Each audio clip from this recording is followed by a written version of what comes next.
Hey guys, welcome back to the channel. This is a story about what if Naruto became leader of the Hyuga clan married Hinata harem. Before I start, please support for more amazing content and do consider subscribing to my channel and share this video with your friends. This is written by Dreadlord 789 and link in the description and support writer.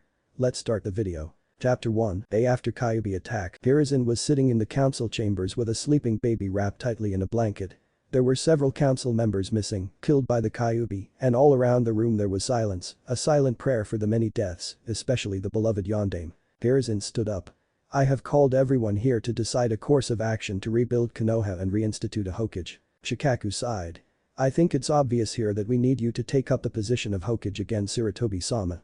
That will be the best way to instill hope in the people and prevent any civil unrest. Hiruzen knew this was going to happen, but he wanted nothing more than to spend the rest of his days in peace, maybe train a few genin here or there.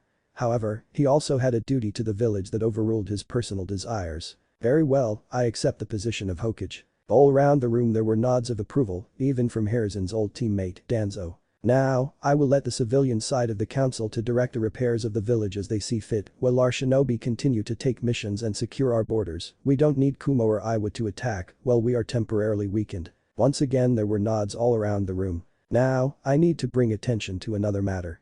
The child in my arms was the child chosen by the Yondaime to imprison the Kyuubi, and we must decide his future. There were murmurs all around the table until one of the civilians spoke up. We should keep him as a ward of the state to hold his loyalty, then be trained as a shinobi in order to keep the beast in check. He must only be given the simplest of training so he can be easily taken care of if he turns on us. Hiruzen glared at the man, but before he could argue at all Danzo slammed his cane on the ground. Nonsense. He should be given to me so he can be trained to harness the beast's power and become one of our strongest weapons. I will ensure his loyalty personally. Shikaku shook his head. That won't work, Danzo. In order to draw on the power of a Bijuit's host must be in full control of their emotions, and we all know that those are the first things to be erased whenever you train someone. Danzo was about to reply until Hiruzen stood up. Quiet. You will wake him, Danzo. Council, I will have to decline both your suggestions. Several opened their mouths to argue until Hiruzen held his hand up. Hear me out. If you allow me to adopt him as a surrogate grandson, then I am willing to compromise. There were another wave of murmurs, and once it was quiet until the same councilman as before spoke up. Compromise how, Hokage-sama? Hiruzen sighed. I'm going to regret this, but I am willing to make concessions if you agree to my terms.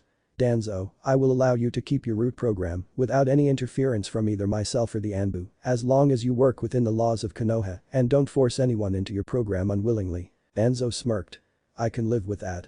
Keep the brat then. Hiruzen nodded and turned to the civilian side.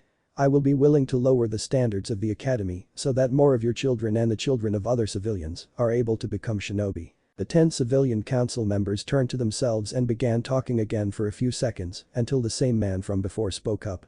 Very well, we won't oppose you if you wish to take in the child. Hiruzen sighed. Okay, now, in order for this deal to go through, I will establish some ground rules. Under no circumstance is anyone outside of this room to learn of young Naruto's status as a Jinchuriki. This isn't just for his safety, it is for the safety of us all. Should another village learn of his burden, then they may kidnap him and turn him against us, and we can't fight the full power of the Kyuubi unleashed. Also, no one can interfere in his life or take any action against him, or I will see it as a threat against myself and will respond in kind. Any questions? Everyone shook their heads. Good, then let's go, we have a village to rebuild. 13 years later, the rain was pouring down this day, a rare occurrence for a usually sunny part of the world, but then again, the weather did fit the mood. It had been 2 days since the end of the invasion, and many had died. Shinobi, civilians, pets, children, none were spared from the onslaught of the combined strength of Orochimaru and Tsunagakure, not even the third Hokage himself. It was on this rainy day that his funeral was held, and all were weeping bitterly at their loss. Sure, everyone loved their leader to an extent. Sure, they were all sad when he passed, but for the majority they would just mourn and eventually move on. Such was the natural order of things. Not even his family would be saddened forever, and Sarutobi Hiruzen's memory was doomed to eventually fade into the history books, just like the previous 2 Hokages. But this wasn't true for everyone. There was still one who stayed at his grave after all others had left, still one who shed tears after everyone else's had dried up, one by the name of Uzumaki Naruto. Naruto had never had a family to love him, he had never had friends to play with, and he never had a significant other to share his pain with. Naruto was still kneeling at the gravestone even as it got dark, his body shaking from a mixture of exhaustion and hypothermia, brought on from kneeling in the rain for hours on end. "Why did you have to leave me, Gigi? Why did you have to sacrifice yourself?" A new wave of tears burst forth from his eyes as the only happy memories of his young life played forth in his mind. Naruto being treated to ramen by the Hokage himself while riding on his shoulders, Naruto walking into Hiruzen's office and embarrassing him by asking about a certain orange book, him being consoled with an ice cream cone after failing the genin exams twice. The list went on, but they all held a common factor.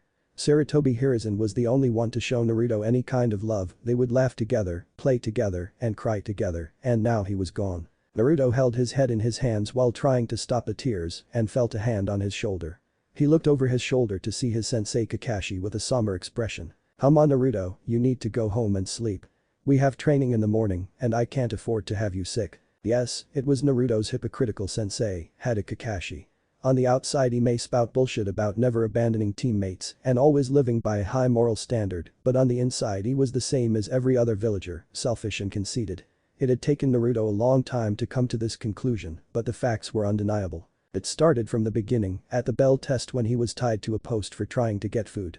Sure, he had broken the rules, so he understood why he was tied to a post, but he couldn't fathom why he was the only one. His pink-haired teammate hadn't done anything to advance the team, but she got off scot-free and was even ordered to kill the blonde. Naruto was horrified, and luckily it was all part of the test, but those facts stuck with him. In Wave Country, Kakashi only began their training when they were threatened by one of the 7 ninja swordsmen of the mist, and even then he taught them chakra control, a basic exercise that Naruto had mastered months prior with the help of the Hokage. Naruto of course played the part of the fool and failed intentionally, so he wouldn't arouse suspicion, but he was sure that Kakashi suspected something. The fact he let it slide meant two things. Either Kakashi didn't want to upset the rest of the team and kept it from them, or he just didn't give a shit. Naruto suspected it was the later of the two. The final nail on the coffin was after the preliminaries of the Chunin exams, when before Naruto could even ask his sensei for help, Kakashi had pulled Sasuke aside for privileged training. Of course Naruto was shot down when he tried to join them with some excuse, such as he couldn't let the two observe each other's training methods in case they fought in the finals, but he knew that Kakashi just didn't want to deal with him. Of course, Naruto got special training under one of the Sannin, so he wasn't exactly complaining, but after that incident, he lost all respect for his sensei. He was just like all the other villagers in Naruto's eyes. Naruto grudgingly looked back at Hiruzen's gravestone. "Hi. I'll go home." Kakashi removed his hand and turned around. "Good, be at training ground 7 at 8 AM sharp. Don't be late." Kakashi disappeared in a swirl of leaves. Naruto stood up on shaking legs. "Well, looks like not eating all day isn't very good, huh? I don't feel like ramen. Wow, I guess that's a first." Naruto chuckled at his own joke. "Guess I'll just eat some bread or something and go to sleep." Naruto trudged through the rain and mud on his way home, avoiding anyone who might still be out this late at night.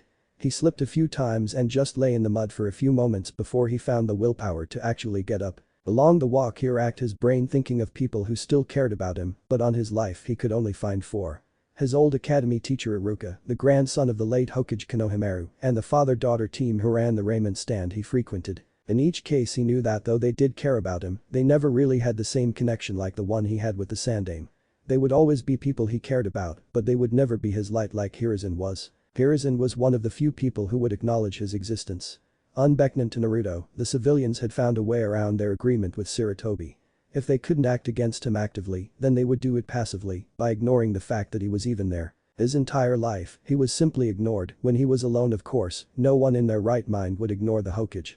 At market stands, at restaurants, at the academy, he would be treated as nothing, like he was never even there, and it hurt Naruto more than the sharpest of kunai. Never before in his life had Naruto felt so depressed, and his mood was just getting worse when he saw his 2 teammates outside his apartment building. Naruto sighed and tried to walk past them, but a firm hand on his shoulder turned him around. "Whatever it is, Uchiha, I'm sure it can wait until morning. I'm in a really bad mood and I just want to sleep." Now Naruto finally knew of Sasuke's pain, and he couldn't help but respect him a little. Having his only family ripped from him, and it felt like he had died inside. He couldn't even imagine losing his entire clan, and somewhere deep down he finally understood Sasuke's drive to avenge his family. Sakura smacked the back of Naruto's head. "What the hell, Baka? We come over to your place in the rain to make sure you're alive, and this is how you thank us? Stop acting like such a kid and get over it." He was old anyway. It was bound to happen sooner or later. Over the past few years he had been hit numerous times by the pink-haired girl, and from experience he knew that they were supposed to hurt. Apparently she was a firm believer in negative reinforcement. Strangely enough, he didn't even register the pain, in fact, he wouldn't have even known he was hit if his head didn't get pushed forward disrupting his vision. Her insult though, that hit him at his core and it was something that he wouldn't let slide. Naruto still had his head hung. Haruno. Don't ever hit me again. I've had enough and I think it's about damn time for your little bad habit to stop or mark my words, I'll start hitting back. Sakura could feel sadness and anger in his words and she flinched because of it. Naruto, I'm sore. Naruto just kept walking through the mud, up the stairs and into his apartment, slamming the door behind him. Sakura looked at his door and turned to face her other teammate. Hey Sasu. She saw him already walking away. She looked up in Naruto's door and back to Sasuke's retreating form, trying to decide what to do. After a few seconds of debate she ran after the last Ichigo. Naruto walked into his bathroom and looked into the mirror. He didn't exactly like what he saw. There were huge bags under his red puffy eyes, his face looked sunken from not eating enough the past few days, and his once bright hair had lost its sheen and looked dull. He turned on the shower and waited for it to get warmish. It never did get warm enough to be considered comfortable, just warm enough to not catch hypothermia. When he ran his hand under the running water he didn't even feel the warmth, in fact he didn't feel anything, absolutely nothing at all. Naruto turned off the water and chuckled. So I guess this is what it feels like to be dead, huh?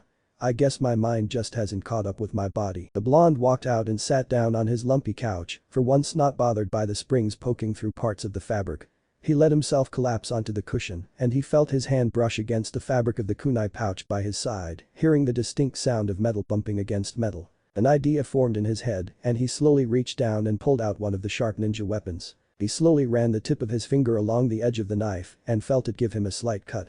He flinched back and brought the kunai away from his hand. Wait, he looked down at the small cut oozing crimson blood. I can feel that. A despairing smile grew on his face. I just want to feel again, I guess I'll see you soon, Gigi. He rolled the mud-caked sleeve of his outfit up and brought the cold steel against the bottom of his wrist, where he knew the most blood vessels were. He took a deep breath of air, but just as he was about to begin the deed his door flew open. He didn't register the blue-black blur that flew into the room and knocked the kunai out of his grip, pushing him back into the couch. The air was forced out of him and his vision became blurry from the sudden exertion. When he looked up he saw someone he honestly didn't expect to see. It was one of the girls from the Rookie 12, a dark and shy introverted girl by the name of Hyuga Hinata. When he looked into her eyes he saw a range of emotions, from grief to pain to anger. Hinata walked up to him and slapped him across the face, hard. What do you think you're doing? Naruto couldn't choose which to be more surprised at, the fact that this girl just slapped him or that she was able to form a complete sentence without a stutter. He pushed himself upright on the couch. What does it matter? I just wanted to feel again, and by doing that I would get to see the only person who cared about me in my entire life. Tears formed again despite him trying to hold them back. People looked at Gigi as just the Sandaime, a powerful ninja and the leader of Konoha, but he was the only reason I lived, he was the only one there for me all those years. Hinata looked horrified. How can someone live like this all those years? I watched him, he never showed these kinds of pain and sadness. Wait, we did this. We all did. Flashback. Images flashed through Hinata's mind, memories of her early childhood. She vividly remembered seeing a young blonde boy inside a store and he was asking for help in picking out a gift for his Gigi. She didn't know who this boy was, but she watched as everyone in the store seemed to ignore that fact that he was there. She watched for about 10 minutes as the boy tried to get someone to help him, all in vain. Hinata looked up at her assigned guard for the day, a main house member by the name of Ko. What did he do, Ko-san? Why is he ignored like that? Ko looked at the boy with disgust, then took Hinata's small hand in his and began walking away. Don't concern yourself with him, Hinata-sama, he deserves everything that's happening to him. Hinata couldn't protest and just looked over her shoulder and saw the boy begin to sob on the ground. Fast forward a year and Hinata was standing outside the Konoha Shinobi Academy, once again with Ko. Hinata-sama, this is where you are going to be attending soon.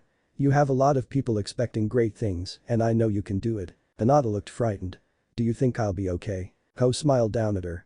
Of course you will, you are the heiress of the Hyuga clan after all. Hinata frowned a bit and looked behind her when she heard what sounded like rope moving back and forth.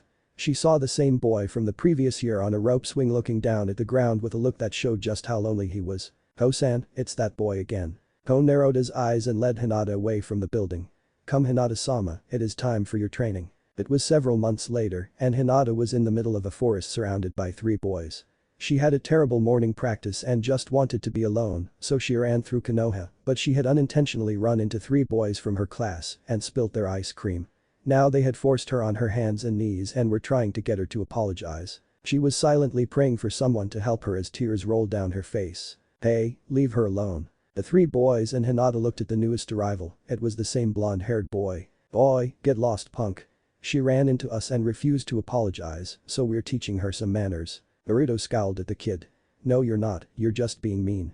I'm sure it was an accident and you guys are just being mean for no reason. The small boy didn't like the tone Naruto was using with him, so he stepped forward and punched him in the face, sending Naruto tumbling to the ground.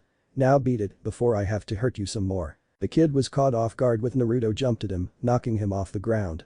Naruto sat atop him, hitting him and trying to keep the boy pinned. Oh, get out of here. Hinata knew he was talk to her, but she couldn't move a muscle out of fright. She saw the other two boys drag Naruto off their friend and they all proceeded to beat him mercilessly. She couldn't tear her eyes away from the frightening scene playing out before her and she would never forget the pleading look in the blonde-haired boy's blue eyes, begging her for help. It was help that never came. Hinata-sama. Hinata recognized the voice of her guard Ko and she knew that someone who could help was finally here. The boy stood up and ran off. Oh shit, scatter. Ko ran over to the Hyuga girl and helped her up on her feet. Hinata-sama. Are you okay? Are you hurt anywhere? Hinata shook her head no. I'm fine, but he's hurt. Ko followed her gaze and saw the unconscious blonde boy with a bloodied face. He grabbed Hinata's hand and began leading her away. We must return to the compound Hinata-sama. Hinata slightly struggled in his grasp. But she stole one last look over her shoulder at the boy who was still lying motionless. Hinata turned her head back around and steeled her gaze on the ground in shame, a tear falling down her face. Then flashback, I caused this all those times I could have helped him and I turned my back on him that's it. No more. By being alone he's fallen this far. I can't let him go through with what he was about to do, if he dies, then I'll die with him. I guess I have to be strong for us both. I have to finally talk with him, walk with him, hold him. Naruto couldn't hold back the tears and turned his head in shame. He thought that his little display of weakness would make the girl go away, or so he hoped. He felt so pathetic and he could only picture that he looked the same.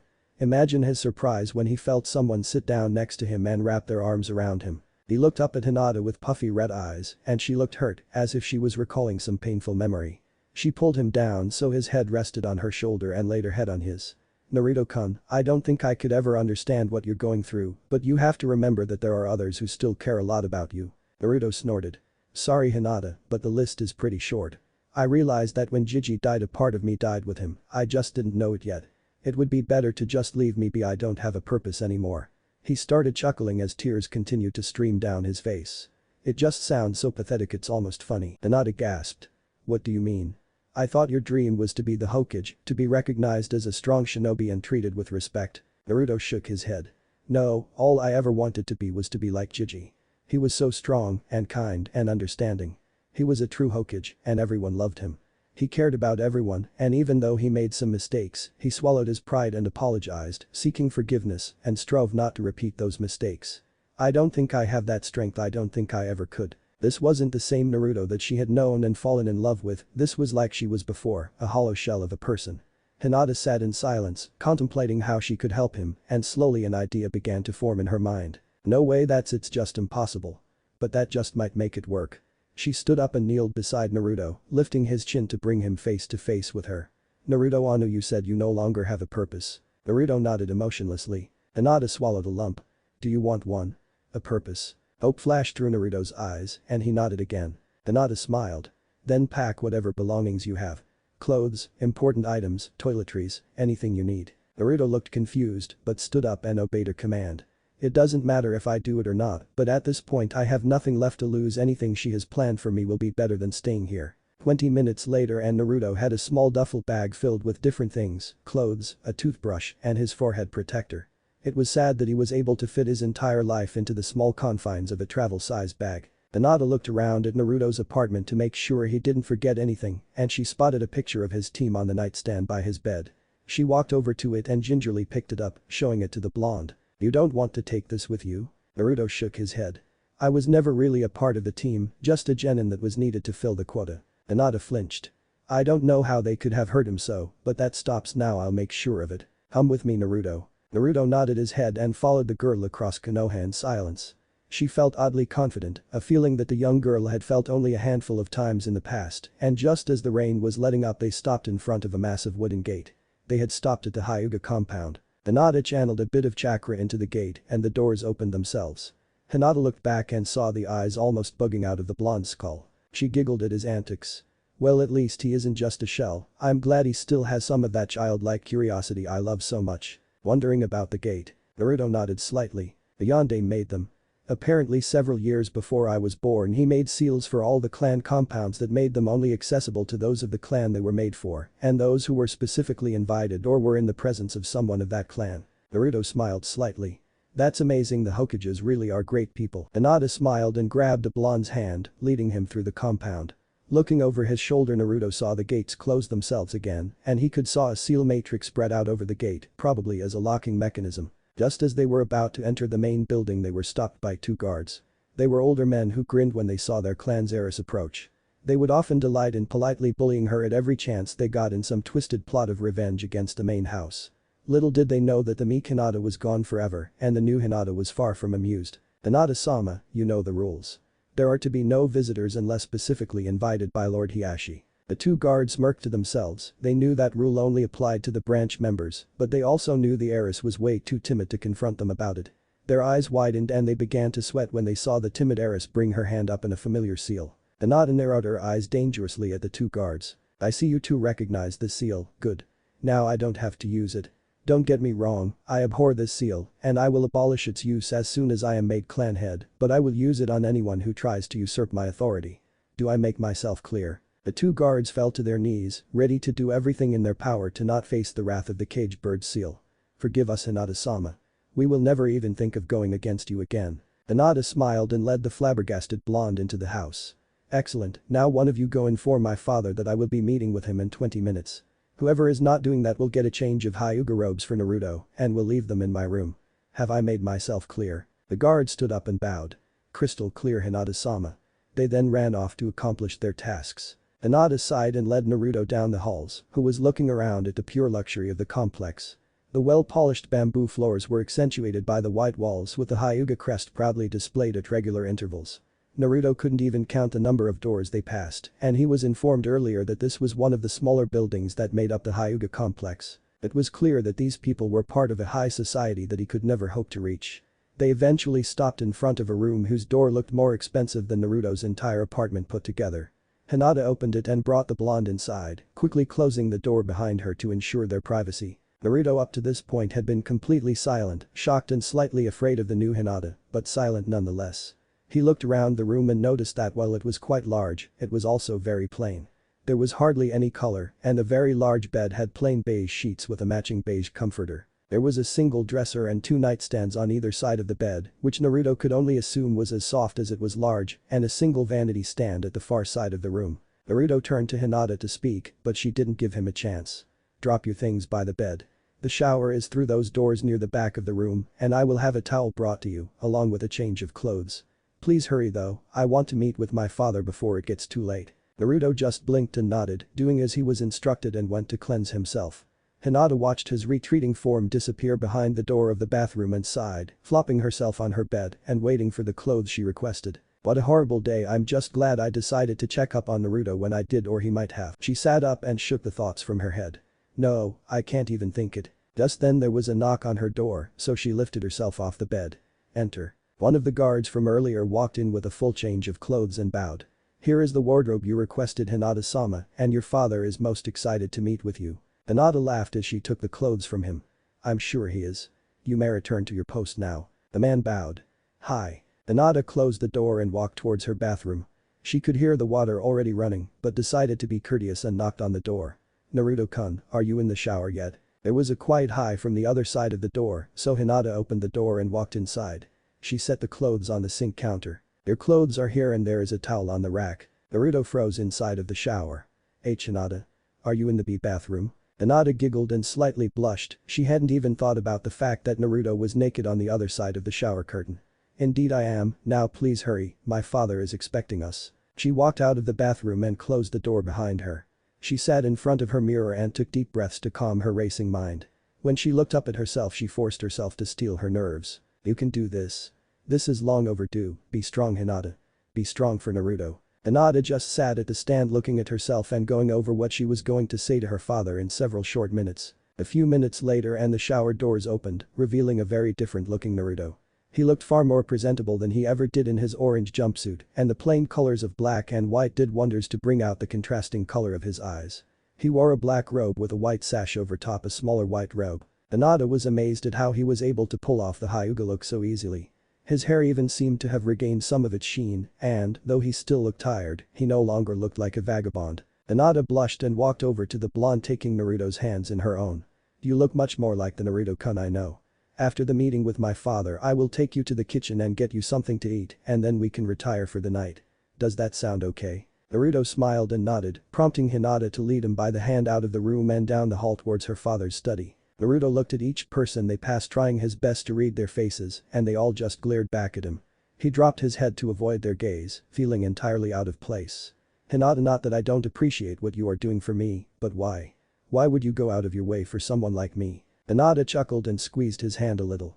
"It's pretty ironic, Naruto-kun. I asked myself something similar about you after the Chunin exams. As for me, well, you'll find out soon when we meet with my father." Naruto didn't argue the rest of the way, and soon enough they stopped in front of yet another large and expensive looking door. Hinata slipped her hand out of Naruto's and looked at him. "Ready yourself, Naruto-kun. My father isn't the most pleasant man there is, and he is always trying to find ways to put me down. Just let me handle it and I promise you everything will be okay." Naruto nodded. "I trust you, Hinata, just let me know if you need anything." Hinata smiled brightly. "I'm glad you trust me, Naruto-kun. Now when we go in there I want you to kneel in front of my father by my side as I do and don't move until the meeting is over. I want you to promise me you won't do anything, no matter what happens." Naruto looked confused for a moment but slowly nodded. "I promise." With a sigh, Hinata opened the door and walked inside with Naruto in tow. The two walked to the front of a large wooden desk with a very stern-looking man behind it. He had long black hair neatly pulled back behind his head and exuded a serious attitude that almost dared someone to cross him. Hinata bowed. "To-sama." She looked over to see Naruto bow too. "Hyuga-sama." Hinata was glad she didn't have to tell Naruto to mind his manners. Hinata let out a breath she had been holding in. "Maybe this won't be as hard as I thought." Hinata thought as she knelt down before his desk while Naruto knelt beside her. "What is the meaning of this, Hinata? First you go out past curfew and now you bring him back with you?" Hinata frowned. "Maybe not, forgive me Toussaint for breaking curfew. I have no excuse for disobeying your rules and accept any punishment you have." Hiashi blinked. "Well, this is a first. What happened to the stuttering weak little girl who feared to be in my mere presence?" Hinata looked over to see Naruto's fists clench before she looked back into her father's eyes. "She is gone, Toussaint, and I would appreciate it if you wouldn't refer to my future husband as him." Naruto couldn't believe what he just heard. "Wait, what? What the hell does she mean, future husband?" Naruto looked up at the other male in the room and he immediately became tense. It was quite clear that Hiashi was using every ounce of self-control to not show the anger that was obviously bubbling up inside of him, but that didn't mean he wasn't restraining any of his cold aura. Hiashi took a deep calming breath before proceeding. "I don't believe I have approved of a suitor for you yet, Hinata, and you can be sure that it will be a cold day in hell before he is on that list." Hinata smirked, something she did very rarely. "As heiress, I don't believe that a suitor is necessary. I am free to court and be courted as I see fit, and I have already made my decision on the matter." The older Hyuga smirked back. "Oh? I don't believe I was speaking about Hanabi, as she is the heiress of our clan ever since the pathetic display you put on last month, in front of the entire council no less." Hinata was waiting for this, in fact this was what her entire strategy was based on. "Then I demand a rematch. At the time I was still injured from my match in the Chunin exams, and you know it. That was hardly a fair fight, even if I had tried. Under Hyuga clan laws, anyone from the head family of the main branch may demand a match for the position of heir or heiress respectively. This was the last straw for Hiashi. He stood up at his desk, quickly knocking back his chair. "Enough of this nonsense, Hinata. You will return to your room while I have this boy escorted out." Hinata stood up too with no less confidence. "Don't you dare speak about him that way. If you ever degrade Naruto in my presence I will personally make sure our line ends with me when I become clan head." Hiashi saw her and went to teach his daughter respect via a slap to the face. Naruto stood up to stop him, but he was too late. Hiashi's hand never made it to its target. It was stopped inches away from Hinata's face when she caught his wrist and she immediately began applying pressure, twisting it at an odd angle. Hiashi felt a surge of pain shoot up his arm and was forced back down into his seat by his daughter's vice-like grip. Hinata released her father's hand. "I will forgive this incident, Toussaint, but if you try something like that again I promise the outcome won't be pleasant for you, and for the record my earlier threat stands." Hinata took a stunned Naruto's hand in hers and walked out of her father's office. At the door Hinata looked over her shoulder and saw Hiashi was at a loss for words while he was nursing his wounded wrist in pride, something that seldom happened to the man. I expect a rematch first thing in the morning and make sure the elders are there. I don't want to have to put on a repeat performance, I would worry about Hanabi's health. She left the view of her father's gaze and strode down the halls to her room with a blonde in tow. She was silent the entire trip but she could feel Naruto's gaze on her back. Thankfully he didn't ask any questions during the trip and they made it back to her room without uttering a single word. When they were back in the young heiress's room, Naruto couldn't contain the questions anymore. Okay, what was that all about? What do you mean future husband? And why aren't you the heiress anymore? Hinata sighed and walked over to her bed, flopping herself down unceremoniously. Come sit with me Naruto, it'll take some time to explain. The blonde nodded and strode to her side, awkwardly sitting down with a comfortable distance parting the two. Hinata chuckled at Naruto's nervousness and scooted closer to him. Are you scared? Hinata looked over at the blonde, who still had his gaze trained on the ground. Petrified would be the better word. I'm confident that I can beat my sister tomorrow, but it's after that which scares me. Naruto stared at the ground for a few more moments before he looked over at the Hyuga girl. So why me? She smiled, took his hand in hers. Naruto, for the longest time you have been my inspiration, my light, my hope. Whenever I felt weak or was about to give up, I pictured your face and managed to find the strength to continue on. I admired you ever since we were children, and from that admiration a crush grew. Over time though my feelings grew more and more intense. I'm not sure when it happened, but over the past few months I finally came to a realization. I love you Naruto, with all my heart I love you, and I want you to be by my side forever. She looked deep into his eyes, and she saw a range of raw emotion flash under the ocean blue color. She saw fear, hesitation, and sadness. She even saw regret. Hinata took a deep breath and continued on. You said you no longer had a purpose, and I told you I would give you one. Do you want to know the purpose I will give you after what you just heard? Naruto hesitated, he looked down at the ground for a few seconds. After what felt like an eternity he finally returned her gaze. Hi, I want to know my new purpose. Hinata smiled. You will stay by my side, now and forever. You will support me as I claim my birthright as Hyuga matriarch. You will father my children and love them with all the love you can find in your heart. In return I will give you a family, I will give you my unconditional love, and I will do everything in my power to ensure your happiness. Can you do this Naruto? Can you live with those roles, and even if you don't love me now, can perhaps give us a chance? This was it. Hinata laid herself bare, showing the full depth of her emotion to the only person she ever wanted to be with. All she wanted to do was curl up in a ball and hide from the world, and every second Naruto didn't answer her tore her heart into smaller and smaller pieces. She didn't know how long Naruto stared at her, but to her it could have been an eternity. She was so sure he would laugh at her, or yell, or just leave, maybe all of the above. She was so busy picturing all the ways this plan could blow up in her face that she didn't hear his response, in fact she only saw his mouth move slightly. Hinata blinked. Gee Gomen Naruto-kun, can you repeat that please? Naruto squeezed her hand reassuringly since this was the first time this evening she had stuttered. I said I would be honored. To the best of my ability I will support you and father our children, giving them all the love I was never given as a child, and even though I can't say that I love you as of right now, I will see if I can. Hinata couldn't believe her ears. In the span of one evening she had gotten just about everything she had ever wanted since she was a little girl. She just got the love of her life to agree to stay by her side, eventually joining her in holy matrimony and agreeing to father their children. She had never felt such happiness, such utter completion, than at that moment in time. She began shedding tears of joy and she latched herself onto Naruto's chest, wrapping her arms around his back. Naruto, I don't know what to say. Just hold me please, just for a few moments. Naruto draped his arms around the girl. Of course, Hinata. Hinata smiled at his new name for her and she closed her eyes, taking a deep breath, inhaling as much of his scent as she could. She was realizing her dream, something that she thought would only ever exist in her imagination, one step at a time. The best part was that it was being brought about by her own strength, she was fighting her own battles and overcoming her own obstacles, and she knew it was all because of the blonde holding her. Just as she was snuggling further and further into his chest she heard a deep rumble. She blinked and sat back up, looking at Naruto. The blonde scratched his head. Sorry about that. I haven't eaten anything in a day or two. Hinata's eyes widened. Gomen. I completely forgot to stop by the kitchen. She stood up and grabbed Naruto's hand. Come with me, I'll get you something to eat. She walked him down the halls hand in hand, earning several looks from people they ran into, but no one dared to say anything to them. It would seem news of Hinata's altercation with the guard spread very quickly and few were willing to cross her, and by extension Naruto. As they neared the kitchen a boy that looked about their age stepped out from a hallway and it looked like he would crash with Hinata. Before they met, Naruto pulled Hinata's arm back and she flew into his embrace, avoiding the boy. It seemed like this wasn't what the boy expected as he shot a glare at Naruto as soon as he saw he hadn't crashed into Hinata. She meanwhile sighed happily being in Naruto's arms, but as soon as she saw who almost ran into her, she scowled. "What do you want, Moden?" The now identified Moden smirked at her. "What makes you think I wanted something?" Hinata shook her head and led Naruto around Moden as they continued towards the kitchen.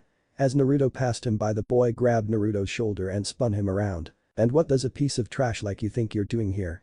You should leave before you taint our good name with your filth." Naruto shrugged himself out from his grip and kept walking past the boy. "It figures a pathetic girl such as Hinata hangs out with someone like you. I'm almost upset that I'm going to be betrothed to her next month, almost." Hinata turned to face him and was about to argue with him, but before she could utter a word, a yellow-black blur rushed past her and slammed into Moden. Moden's eyes widened as Naruto picked him up by his neck with his right hand and slammed the Hyuga into a nearby wall, forcing the air from his lungs. Moden looked down at Naruto with a sneer on his face, trying to break the blonde's iron-like grip. Naruto just squeezed tighter. Moden clawed at the hand that held his throat and his vision started to get blurred from a lack of oxygen, but he froze when he looked to Naruto's face and saw blood-red eyes with black slits on them. "You can insult me however much you want, I don't care. But if you say one word about Hinata, I'll make sure that the only place you'll feel safe again is in your nightmares." Moden nodded weakly and was unceremoniously dropped to the floor, gasping for breath with a hand massaging his neck. He looked at Hinata, then at Naruto before he shuddered and ran off. Naruto turned to face Hinata, with his red eyes turning back to their normal blue hue. Hinata smiled sweetly. "Well, I appreciate you standing up for me, Naruto-kun. I need to fight my own battles, or they will never learn." Naruto bowed to his future wife. "Gomen Hinata Haim, but I can't just let people talk about you like that. You've already done so much for me, by the way. Who was that guy?" Hinata sighed and took Naruto's hand again, leading him into a very large kitchen.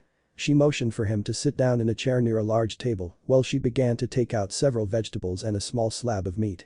As she was dicing the ingredients, she sighed again and began talking. "That particular Hyuga is one of the main branch members, my fourth cousin actually on my father's side. He is a rather unpleasant boy who has made it a personal goal of his to seduce a number of the branch members. His father is on the council and apparently has told him to turn his attention towards me in an effort to gain more influence in the clan." Naruto watched Hinata pour the now chopped ingredients into a pot on the stove. "So, he's your cousin, right?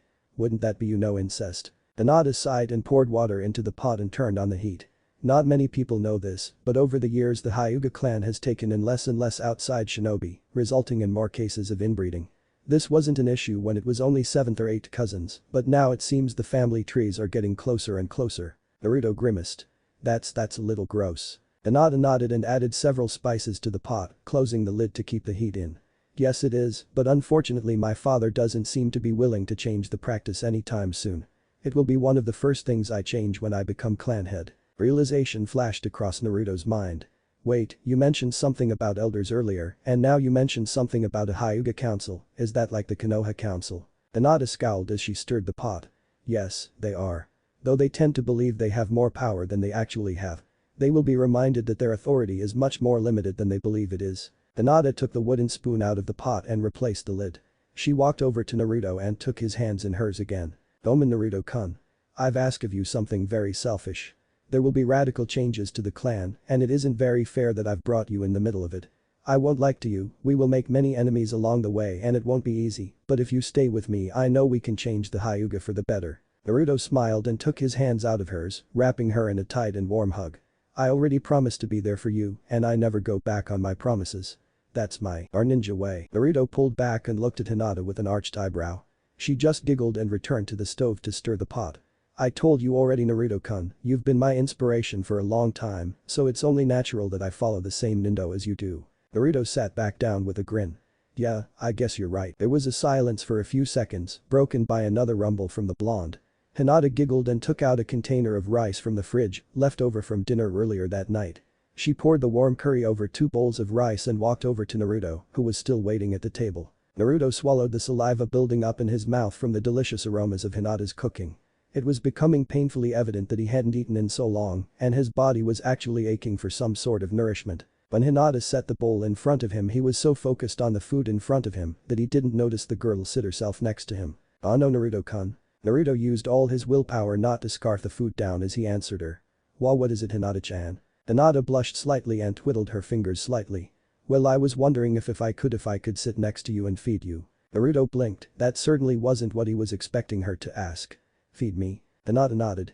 It's been one of my fantasies for a while now and I figured now would be a good time, but if you don't want to I understand. Naruto shook his head and chuckled.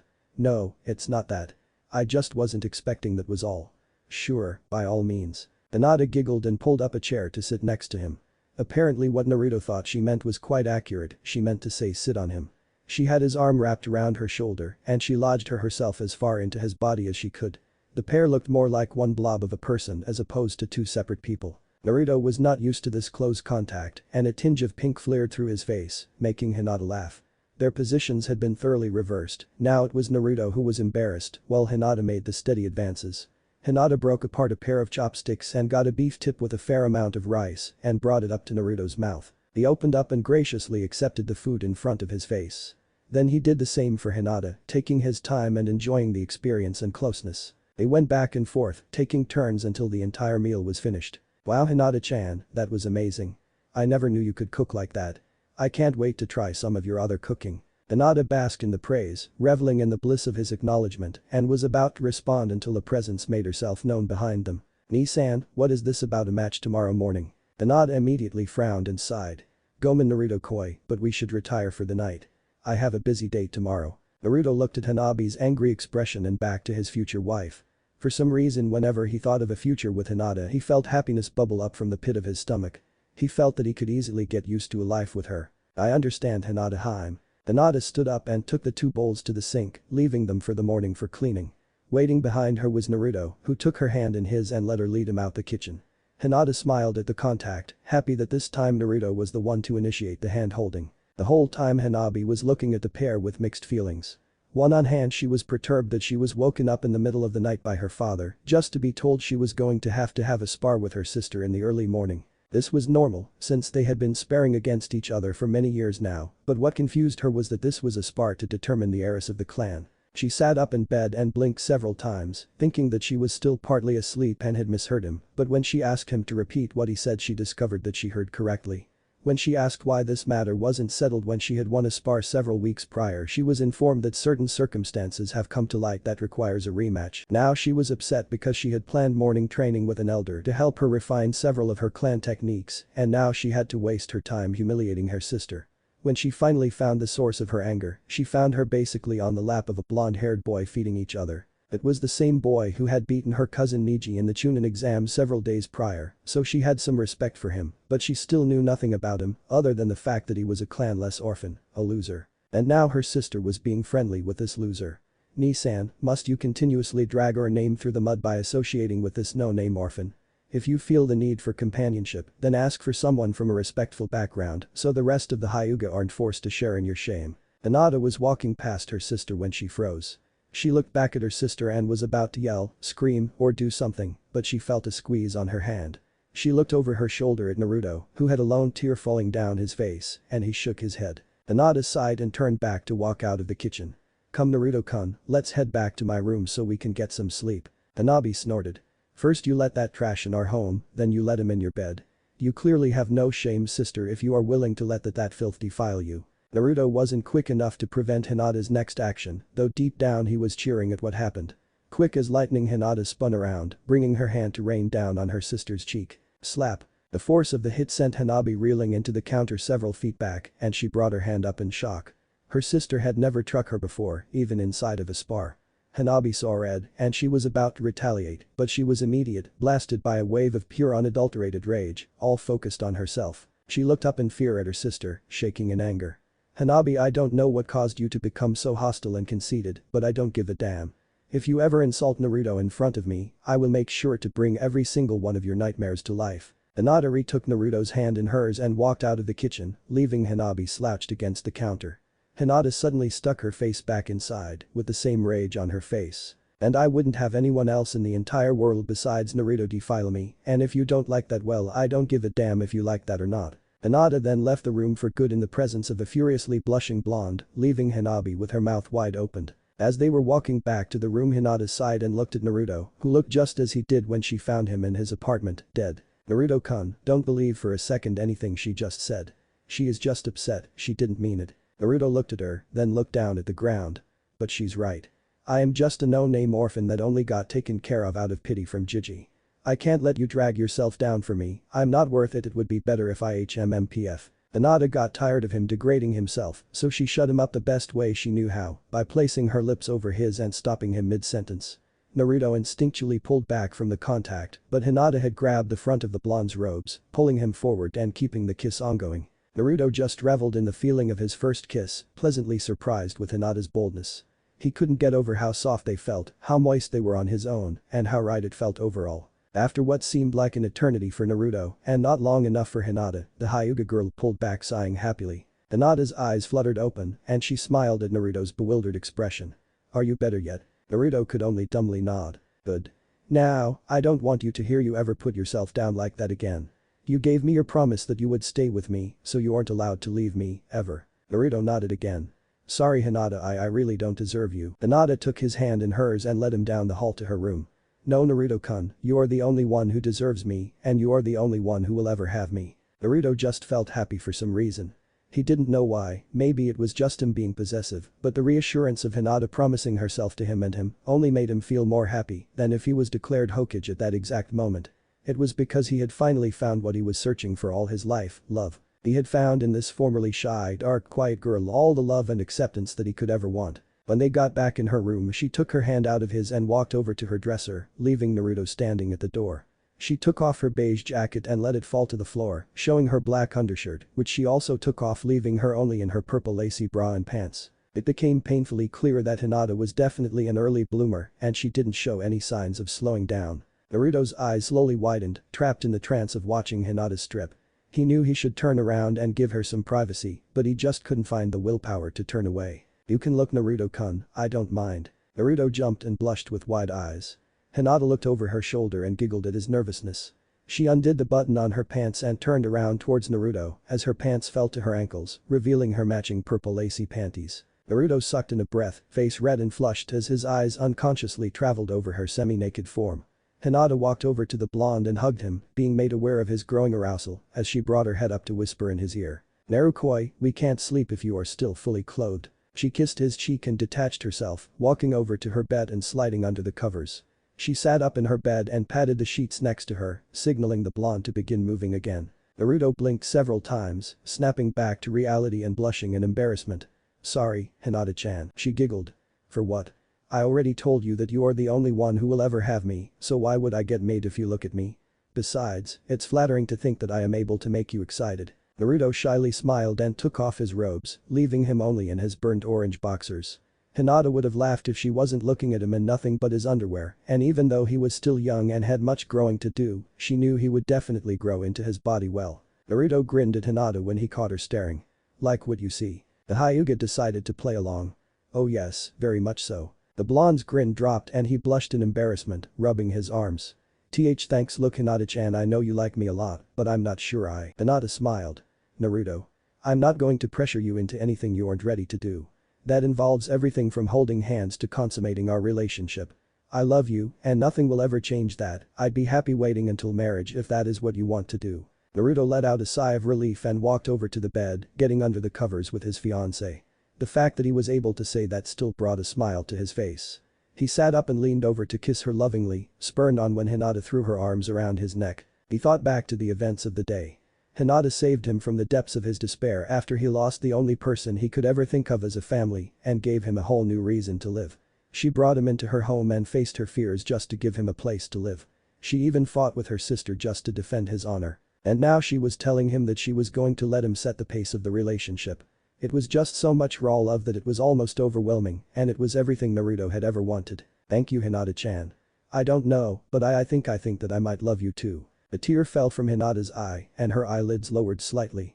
She smiled, a smile that she poured all of her happiness into, and she threw herself against Naruto's chest and linked her arms around his back. Naruto rested his head on hers and hugged her back. He noticed she was shaking slightly and was about to ask her what was wrong until she began talking between sobs. Naruto, I don't know what to say, I can't tell you how happy I am. This day has been one of the best of my entire life. You can't leave me, you can't ever leave me. I won't ever be happy without you. Naruto chuckled and held her closer. I wouldn't ever dream of it. End. Chapter 2. Naruto woke up in a strange bed, a very comfortable and warm bed, but strange nonetheless. He looked around the room, trying to remember where he was. Then his gaze settled on a mass of indigo hair resting on his chest. Suddenly all the memories came rushing back. So now I'm Hinata's fiancé, I'm going to be part of her clan, and I'm going to father her children. Naruto just stared up at the ceiling for several minutes, just letting it all sink in. That's when the panicking started. What if she gets bored of me? What if she begins to love someone else? Will she just throw me out? Oh Kami, what if her clan kills me? What if the new Hokage exiles me for corrupting the Hyuga heiress? These thoughts and many others raced through his mind, and he began sweating bullets just thinking about it. Little did he know that his increased heart rate and breathing would wake up the girl laying on him. She let out a tired yawn and snuggled deeper into his chest. Naruto koi, it's too early, go back to bed. Naruto blushed when he realized that she was still in only her underwear, and then he remembered what she told him last night. That's right, she made me promise never to leave her, so that means she won't ever leave me. She's my new reason for living, to love and support her and our future children. I don't think that sounds too bad at all. I mean, I could end up alone for the rest of my life, or end up in a failed loveless marriage, or even be cheated on. At least with her I know that at least she loves me. He smiled gingerly and rubbed the top of her head slowly, brushing the bangs out of her face, and he was amazed at how soft her hair was. He saw Hinata smile with her eyes still closed, and she let out a small yawn that reminded Naruto of a kitten, cute and adorable. After a few minutes more she finally pushed herself up and rubbed her now open eyes. She bent forward and gave Naruto a chaste peck on the lips. Morning Narukoi. Naruto couldn't help but smile. Every action Hinata did made Naruto realize more and more just how much he loved her. Morning Nada. Hinata looked at him with a huge grin, and she just stared at him for several seconds longer than he thought was normal. What? She grinned larger. Nothing, I'm just thinking about the nickname. Naruto rubbed the back of his head. Well, you gave me a nickname, so I thought I should give you one too, but if you don't like it, I guess I could just call you by your name. Hinata shook her head. No, I love it. I really do. Naruto chuckled. Good, because I'm not that creative, and I wouldn't have been able to come up with anything else. Hinata giggled and kissed him again, wrapping her arms around his neck to deepen the contact. Naruto responded and wrapped his arms around her back, pulling her closer. His hands rubbed up and down her back, while Hinata made it more and more passionate. They locked lips for several seconds, being content in the love they were showing each other. They could both feel warmth spread throughout their bodies, and it seemed like the room got a few degrees warmer as they continued to kiss. Naruto then felt something rub against his bottom lip. Was that her tongue? Naruto opened his mouth to ask her what was rubbing against his lips, but that is exactly what Hinata was waiting for. She shot her tongue in his mouth, causing Naruto's eyes to shoot open, while he let out a surprised gasp as he felt her explore his mouth. I never knew Hinata could be this forceful. Hinata closed her eyes and only focused on the taste and feel of the blonde boy. She ran her hands through his hair, tugging at it while she pushed him back on the bed. She could feel her body getting hot and it was driving her insane. She brought her leg over his waist so she was straddling him and she was made painfully aware of his excitement. She was rapidly losing control. I can't hold it in anymore, I want him, I need him. She began grinding against him while moaning into the kiss. It felt so good to finally feel him intimately after all this time. Naruto couldn't stop the groans coming from his chest. It was just too stimulating, especially when he felt his boxers get more and more wet from Hinata's grinding on his member. He knew she was ready, but he also knew that they shouldn't be doing this yet, they were too young, not to mention he had always thought he would wait till he was married, or close to it. Deciding to break it off before he lost control, Naruto pulled back from her, panting for breath. Wait, Nada, are you sure this is a good idea? Hinata looked very disappointed and opened her mouth to speak, but then she saw the uncertainty in his eyes, and it looked like he was scared. She knew just from looking at him that he wasn't ready for this, and she suddenly felt ashamed of herself.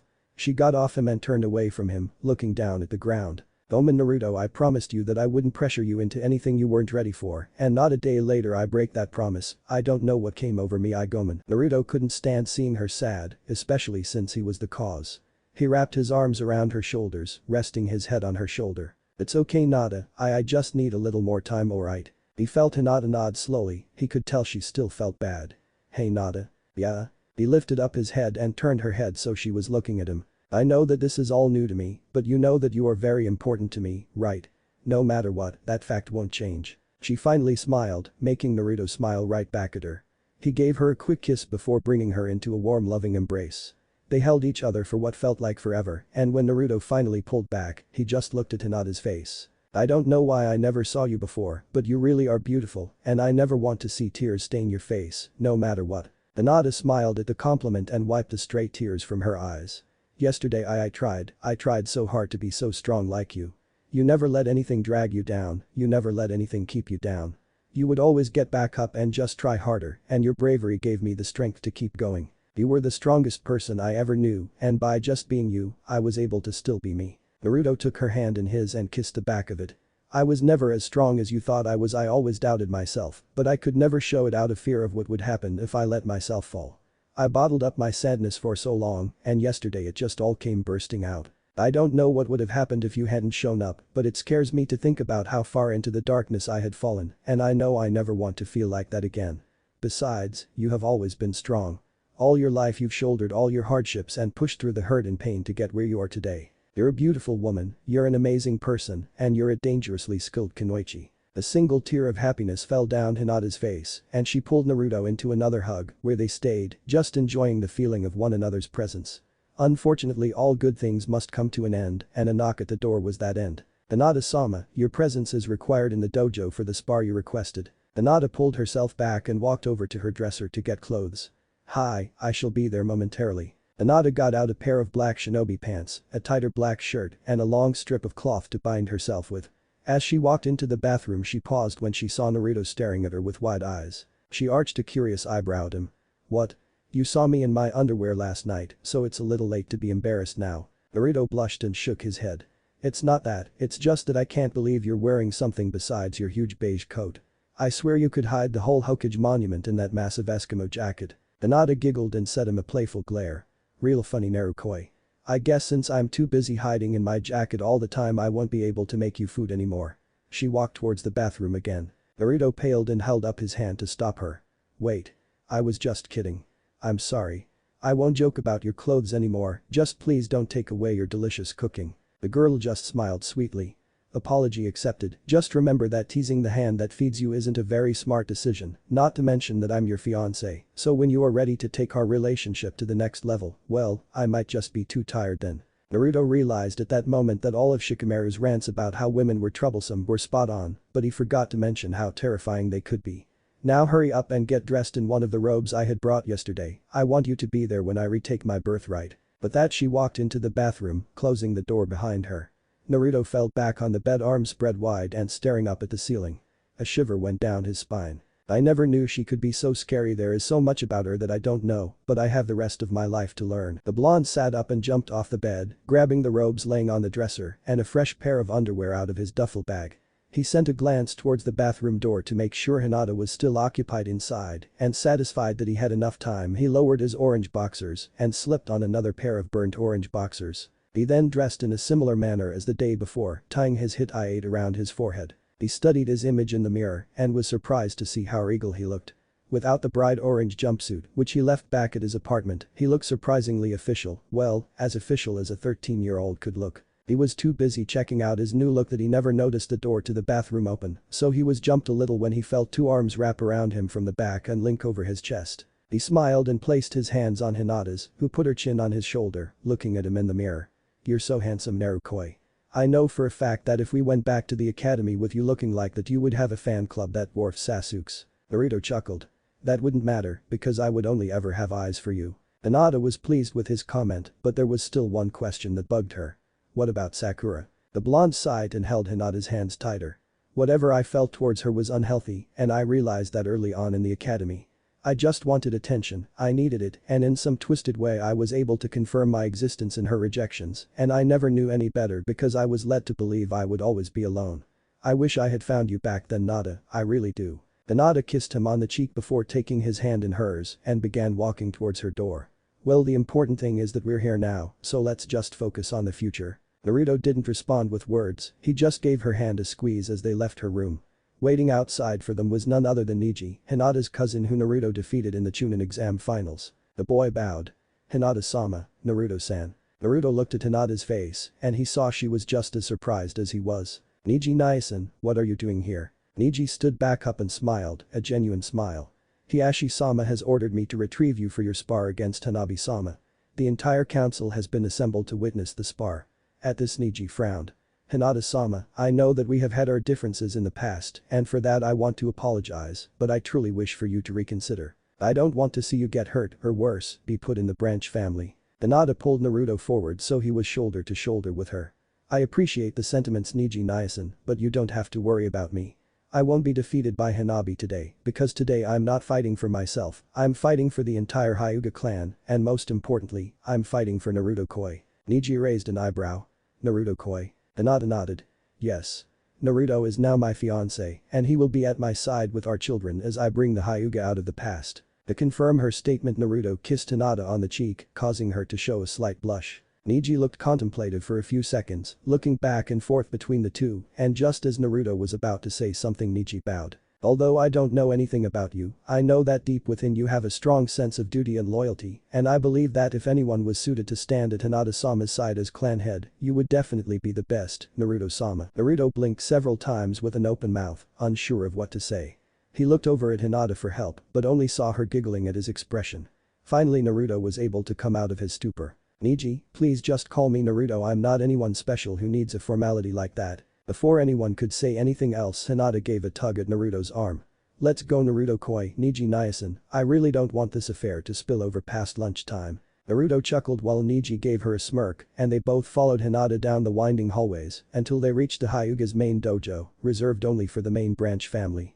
Hinata gripped Naruto's hand harder and opened the door and immediately over 24 pairs of eyes fell upon the trio. Hiashi looked at Hinata with a smirk, but his smirk immediately faded when he saw the union of Naruto and Hinata's hands. I trust that you are ready for your spar Hinata. The council has been assembled as requested, but there has been an added stipulation for this spar. If you win you will be reinstated as heiress. There were several around the room who were chuckling, finding that outcome strangely humorous. If you should lose however you would be forced to accept whichever fate the Hyuga council bestows upon you, whether that be forced marriage or sealing. Understood. Hinata nodded. I am not worried about the latter half of this spar, let's just get this over with. Just know that the victor will decide the fate of the loser. Hiashi stared at his eldest daughter for a few seconds before finally averting his gaze.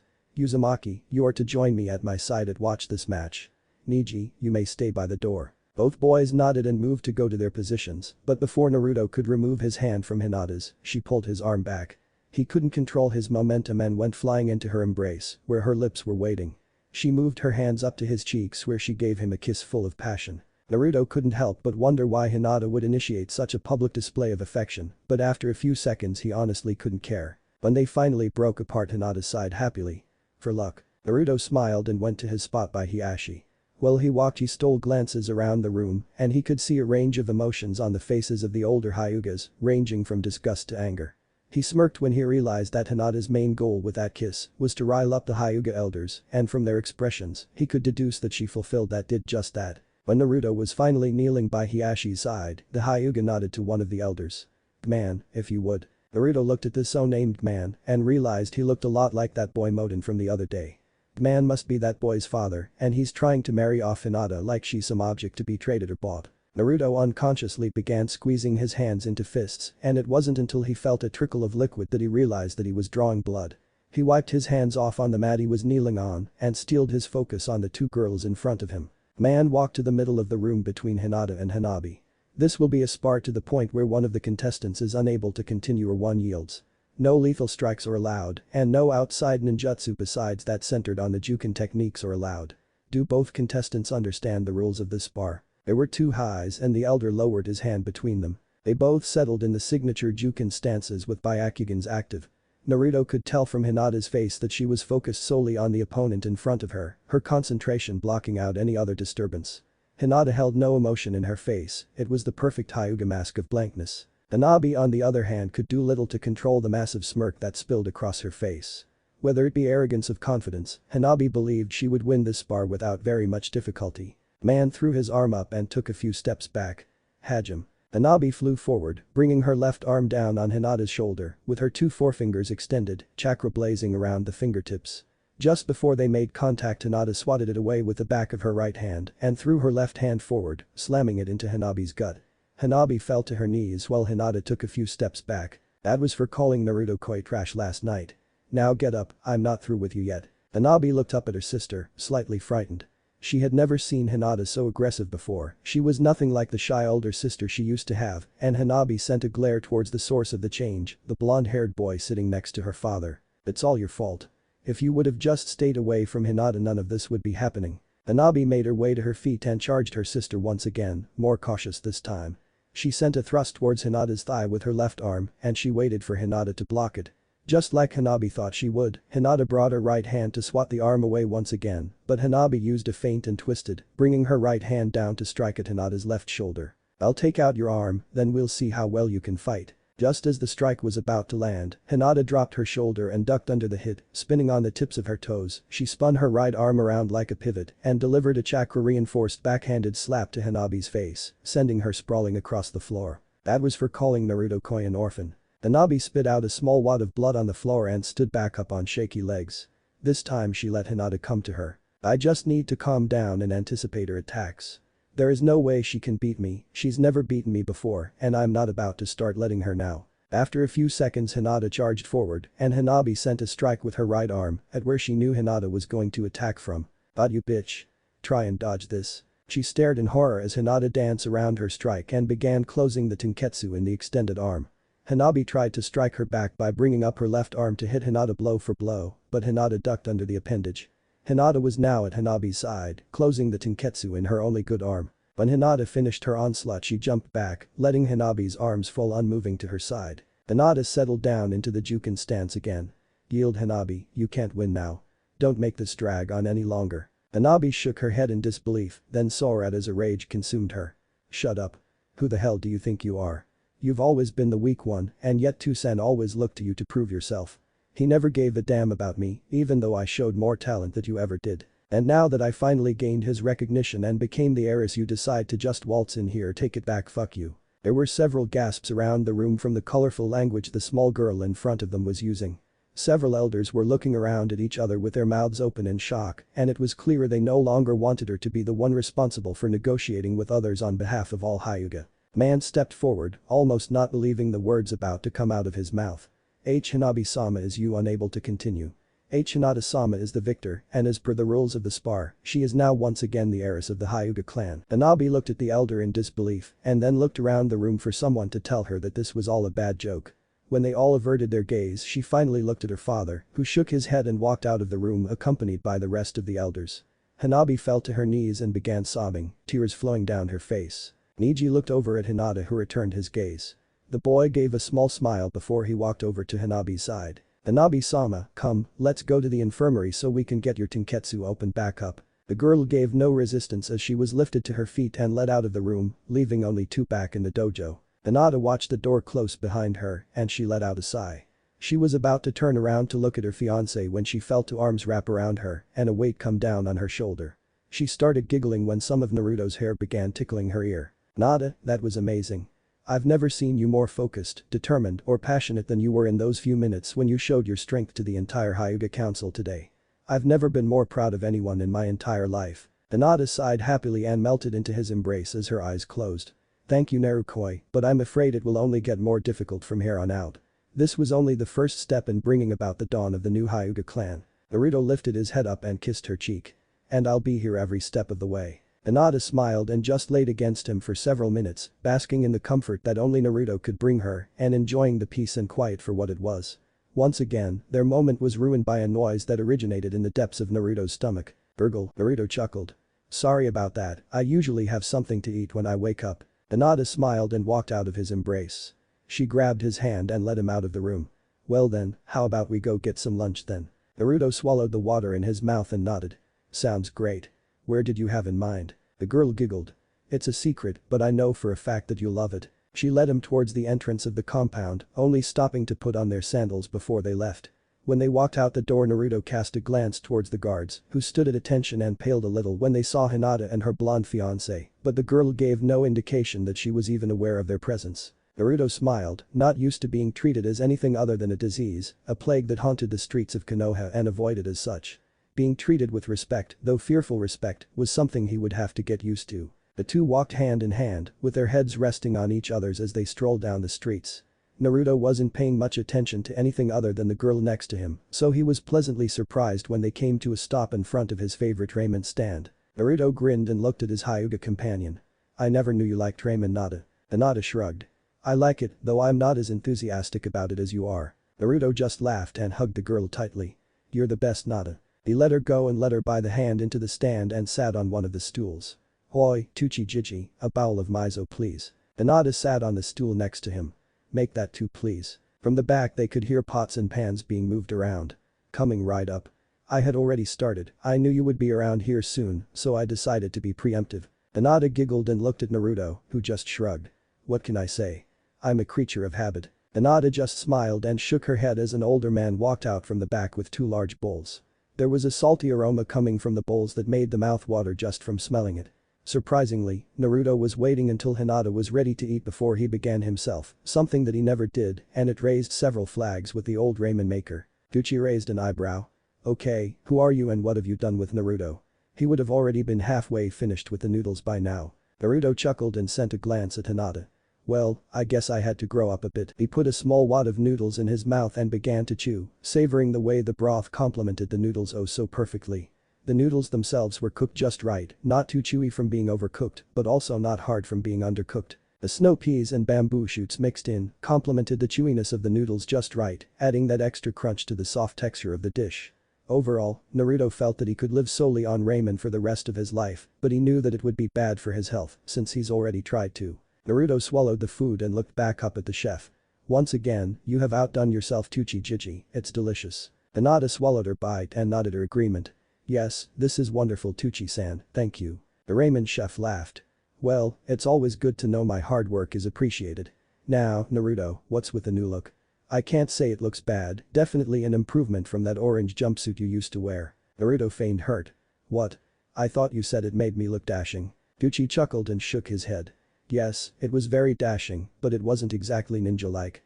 I mean, it can't be very easy to blend into your surroundings when you stand out from the scenery like that. Naruto mumbled something about traitorous ramen chefs as he ate another wad of noodles. Well, to answer your question, Hinata and we. Gucci smiled at the blonde and patted the blonde on his shoulder. You managed to get yourself a girlfriend did ya? I'm so proud of you. Sniff they grow up so fast sniff he looked over at Hinata. Make sure you take good care of him now okay? He means well, but he can be a little dense about some things, especially when it comes to what he eats. Hinata chuckled. I know, I made sure I made him something nutritious last night. At this time AM walked out from the back, having overheard Hinata's last statement. Wait did you two spend the night together? Hinata smiled and nodded while Naruto paled, he's had more than one talk with AM about treating a girl right and he didn't like the look she was giving him. Naruto began waving his arms to calm the ramen chef. But we didn't do anything. I promise. We just slept in the same bed, that's it. AM narrowed her eyes at the boy. Good. I'm glad to hear that you at least somewhat paid attention to all those talks we had. You shouldn't be doing those kinds of things until you are really committed to one another. Naruto sighed a breath of relief. Trust me, I know. Besides, we are already pretty committed, I mean, the only step we have left is marriage. I mean, she is my fiancé. Hinata smiled and leaned on Naruto's shoulder, having finished her meal, while Naruto was busy defending himself. She didn't think she would ever get tired of hearing that she was going to marry her childhood crush, it was like one of her many late-night dreams, except it was actually becoming a reality. AM's mouth fell open, and Tucci dropped the pot he was carrying. Wait, you two are engaged when did this happen? Naruto took another bite of his meal and rubbed the back of his head.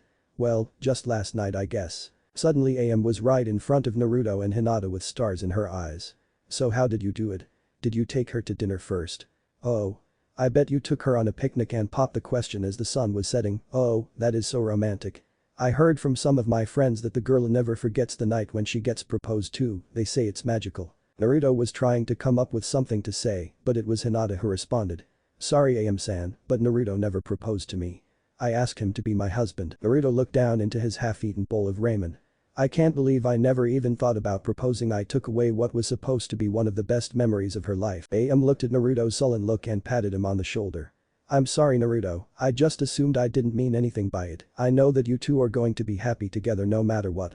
Some silly little thing like proposing doesn't really matter. What matters is each other right. Naruto looked down at Hinata and he bent down to kiss her on the head as she giggled. You're right, what matters is that we are happy with each other. But I will do this right someday soon, I'll make sure it's a night she'll never forget. AM couldn't help but smile at how happy the two looked. So tell me everything, how did it happen? Naruto took another bite. Well, it first started last night when I got home and she came to my apartment and Naruto baka. Naruto and Hinata leaned up and turned around to see a fuming Sakura, an annoyed Sasuke, and a confused Kakashi. Naruto sighed and took out a few Ryo notes and set them on the counter. He could tell that he would most likely not be able to finish his meal. Hey guys, what's up? Sakura was red with rage. What's up? What's up? We spent the entire morning looking for you, and when we finally find you you're stuffing your face with ramen. Kakashi put his hand on Sakura's shoulder to calm her down. What your teammate is trying to say is that we were worried about you and we couldn't find you anywhere. I remember telling you to meet us for training at 8 this morning, but you didn't show, so you have to understand why we are a little upset with you. Naruto was bowling his fists in anger. They were worried, huh? Well, if they were so worried, then where were they last night when I needed someone? Where were they when I was about to do something really stupid? The only person who cared enough to check on me was Hinata, and they have the gall to tell me they were worried. Naruto felt a delicate hand over his, and he looked over at Hinata, who was giving him a reassuring smile. Naruto took his hand in hers and stood up from the booth. I'm sorry for worrying you all, but I had a lot happen and I couldn't make it to training. He gave a half-hearted smile to the three and turned to face Hinata. Come on Nada, let's go. Before anyone could say anything else, a swirl of leaves indicated the arrival of another person. When the leaves subsided, Naruto spotted a familiar white-haired older man. Hirosenin. Jiraiya glared at Naruto and whacked him outside the head. How many times do I have to tell you, stop calling me that? Naruto elbowed the man in the gut. And how many times do I have to tell you, if the shoe fits, then put it on? Jiraiya then noticed several very distinct differences about his pupil. The first was that he was wearing the robes of the Hyuga clan, more specifically the outfit worn by the main branch of the Hyuga clan. The second thing was that he was holding the hand of the Hyuga heiress herself. Last but not least, said heiress was standing very close to Naruto, almost in a protective nature. Jiraiya, not reading the tension in the air, blurted out the first thing that came to his mind. Oi, Gaki, are you two together or something? At this point everyone else was finally noticing what the Sannin had already noticed. Sakura shrugged Kakashi's hand off. Yeah, why are you wearing Hyuga robes, and why are you two holding hands? In fact, why are you even hanging out with Hinata?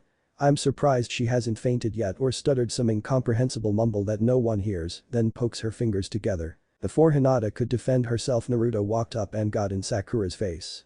Look, insult me all you want. Call me a baka, call me a dope, hell, even hit me, I don't give a fuck. But don't you ever insult my fiancé again.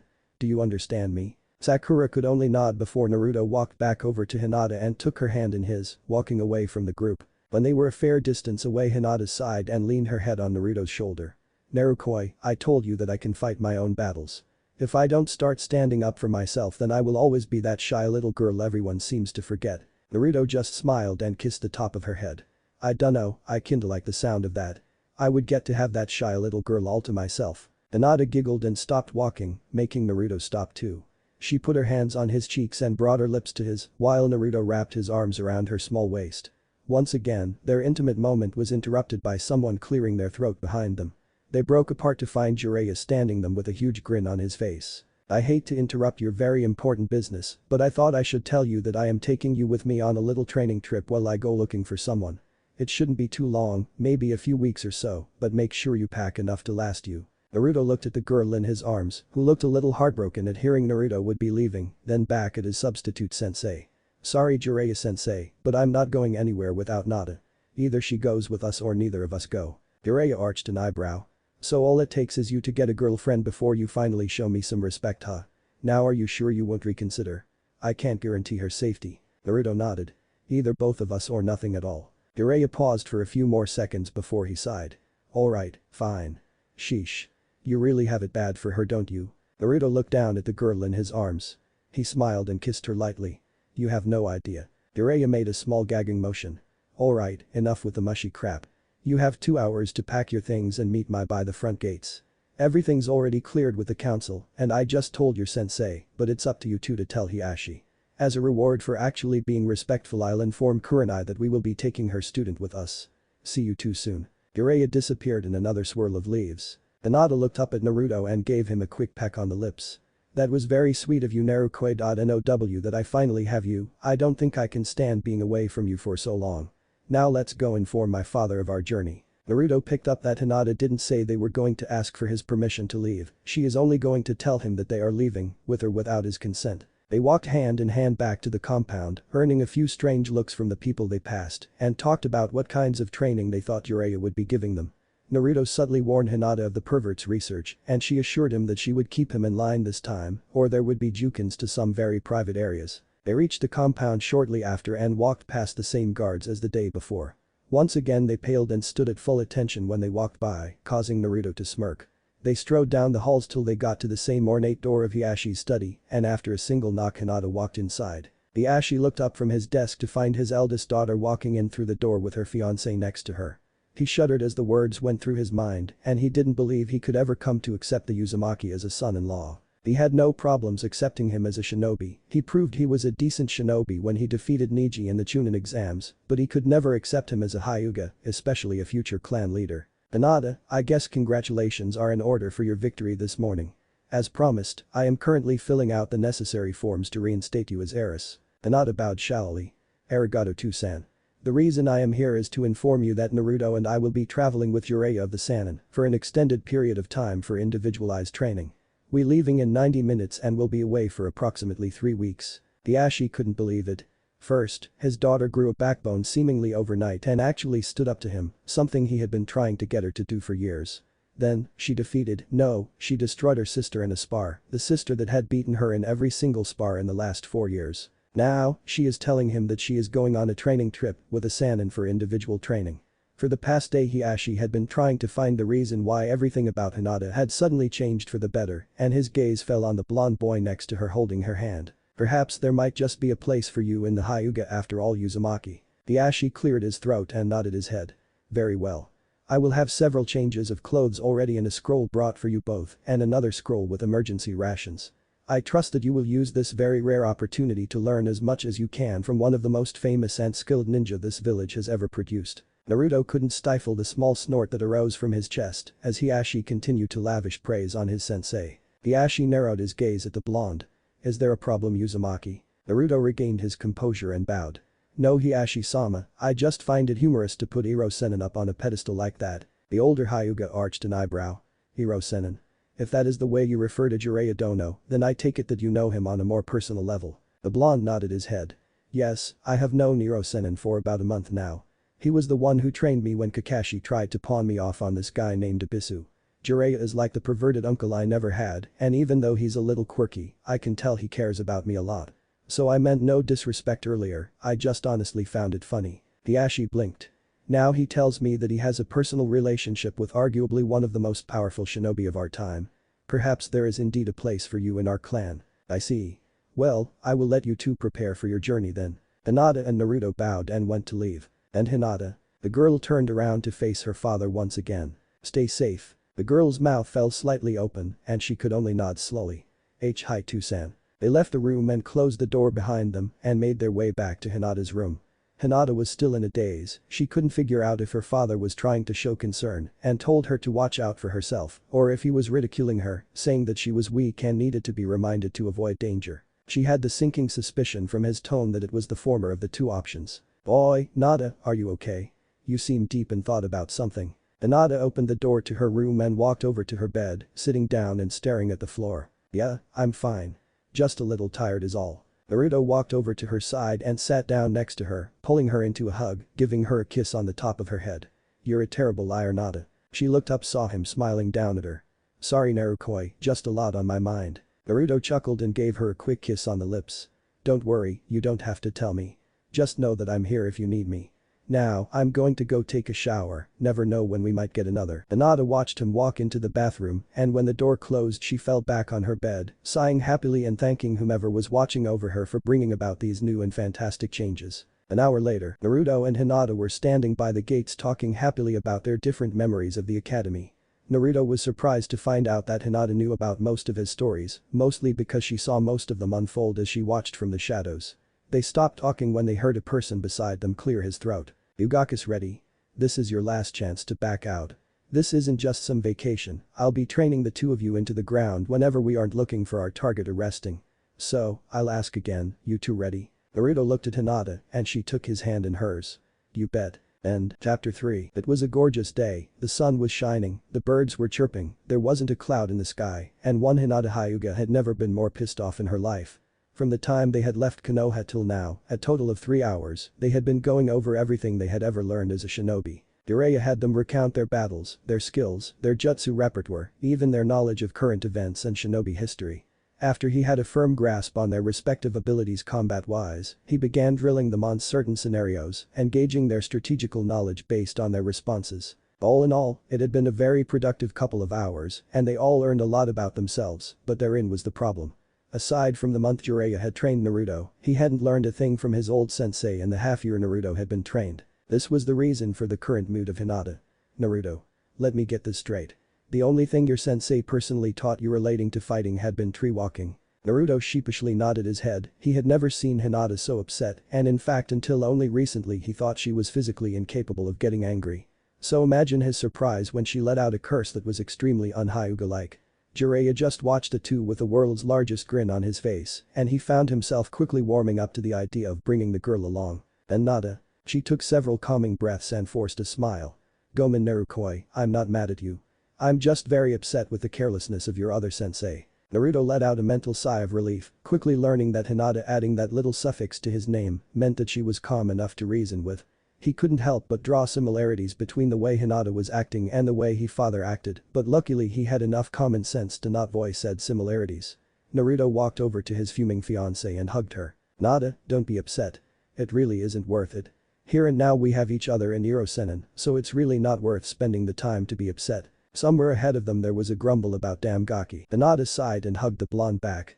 Naruto, I know what you mean, but you have to understand just how serious this is. We're shinobi trained killers, so if you aren't trained, then someone else will be able to kill you. Kakashi wasn't just playing favorites Naruto, he was sentencing you to death. It might not have been his intention, but you could have been killed while on one of your missions because you weren't taught how to properly defend yourself. As Hinata was speaking a tear fell down her face. I can't stand to lose you, not now, not when I am finally able to tell you how much I love you. Naruto pulled back slightly and smiled at her, kissing her to solidify the point he was going to make. Nada, I swear to you here and now that no one, not even the Shinigami himself, will take me from you. Hinata closed her eyes halfway with a joyful smile and threw her arms around the blonde's neck, kissing him for all he was worth, which apparently was quite a bit. They continued for about 30 seconds before they finally broke apart, foreheads touching and staring into each other's eyes while they caught their breath. Unfortunately, their touching moment was broken apart by the third member of their party. Holy shit, you guys are gold mines. Naruto turned to look at his sensei who was wearing a pair of reading glasses and scribbling on a notepad furiously. Hey, Gaki, what was the last part of your final statement? I didn't quite catch that whole bit about the Shinigami. Naruto glared at the Sannin. Shove it, Iro-senin. Don't you use us as your material for your disgusting books. Naruto felt the girl in his arms stiffen slightly and she spoke in a very quiet voice. You wouldn't be that Jiraiya the one responsible for those books called Icha. Jiraiya puffed out his chest. Why, yes I would, little lady. Are you a fan? I don't usually do autographs, but I guess I can make an exception since you two are helping me OUPFH. Whatever he was about to say was caught in his throat and his hands flew down to cradle his recently kicked privates. He slumped to his knees and managed to look up into the glaring eyes of Hinata, who took his hair in her hand and pulled his eyes up so they were level with hers. Listen here, you old pervert. I don't care how powerful you are or if you are one of the Sannin, but if you ever use us for that piggish filth you call a book, I'll make sure that one of these days you'll wake up and find that you have more in common with women than you ever thought you would. Do I make myself clear? Jiraiya's eyes widened and he gripped his privates even harder to make sure they were still there. Yes ma'am. Hinata released her grip and let him drop to the ground. She dusted off her hands and turned to Naruto with a sweet smile. Well, we should get going, Narukoi. Naruto gulped and nodded. Hi. At the Hyuga compound, Hiashi was sitting in his study, sipping a cup of his favorite jasmine tea. He had just put the finishing touches on the last document that would finally solidify Hinata's position as heiress, again. He was pleased with his eldest daughter's changes and has even started coming to terms with her fiancé. It was still troubling to believe that Hinata had chosen that particular shinobi as her future husband to love and serve her as she continued the legacy of the Hyuga, but at least she had chosen out of love. He had heard one-to-many stories of suicide within the clan when someone was forced to marry against their will. I thank Kami that he is at least a powerful shinobi. His performances in the Chunin exams were stellar, and to top it off he fought the Tsunade Jinchuriki later that day and defeated him. His musings were cut short with a quick knock on his door. Hiashi knew that he was only ever interrupted in his study when the council chose to convene and thus his presence was required. Enter. The door slowly slid open and a young girl with a piece of cloth wrapped around her forehead entered and bowed. Lord Hiashi, the elder council has requested their presence at your earliest convenience. Hiashi sighed, he had a feeling this would happen sooner or later. I see. Did they inform you of the nature of this meeting? The woman shook her head. Gomen Hiashi-sama, but they did not. The older Hyuga mentally swore. Of course not. This has to be about Hinata. Inform the council I will be there momentarily. The woman bowed as she backed out of the room. Hi, Hiashi-sama. Hiashi stood up and brushed the wrinkles out of his robe. His eyes fell on a family portrait of directly after Hanabi was born when his wife was still alive.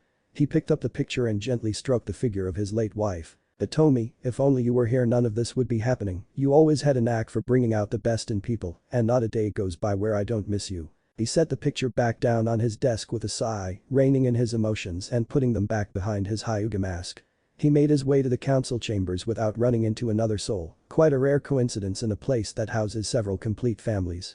He walked up to his destination and slid open the door, to be met with an amusing sight. Every member of the council was there, arguing over why their son should be paired with the new heiress. None of them were paying enough attention to realize the clan head had entered the room and was growing progressively angrier with each passing second. Finally Hiashi had enough. Quiet you fools. Finally everyone noticed his presence and quickly quieted. Now, would someone like to tell me why I have been summoned like some lapdog? The reason had better be important or there will be consequences. The elder from the other day who refereed the spar, man, stood up. This is an important reason indeed Hiashi Dono. It involves the very future of the Hyuga and whether or not we are on a path to ruin. An older woman by the name of Jaimin stood up. Yes, this is to determine how to counteract the results of earlier today. Hiashi sighed. I wasn't aware that yesterday's results needed to be countered. The results of the spar from today were quite clear and as Hyuga we are honor-bound to honor those consequences. Hinata was victorious and as such, she has been made heiress once again. I have already completed the steps necessary to make this official, so there is nothing more to discuss. Man scoffed. How is it that for the past 5 years your eldest has lost every single spar against Hanabi, and yet she is so easily able to batter aside like dealing with a child? Hiashi narrowed his eyes at the man. What is it you are trying to say, elder? The old man flinched slightly, but held his ground. Everyone here is thinking it, and I am merely voicing those thoughts. The demon has corrupted your eldest, somehow giving her some new demonic strength which she used to win her duel. Hiashi stole glances around the room and found nearly all the elders were nodding their heads in agreement, even his own mother. Even you have fallen to their propaganda, Kasan. An older woman with a tired-looking face and long white hair named Denton looked down in shame. I'm sorry Hiashi, but the facts are irrefutable, there is no other explanation other than what has been stated. I love Hinata very much, but I can't let her steer the Hyuga towards a path of ruin. Hiashi shook his head in disgust. Well, I for one will, and that is all that matters. The woman from earlier Jaimin snorted. What has brought about this newfound change in you Hiashi Dono? Not a week ago you were supporting our every action in making Hanabi heiress, yet here you are placing yourself vehemently against us. Why? The clan head sighed. My eyes have been open to what I have been blind to for these many years. Hinata is strong, she proved that yesterday when she obliterated Hanabi. We all know that was her own power and no one else's.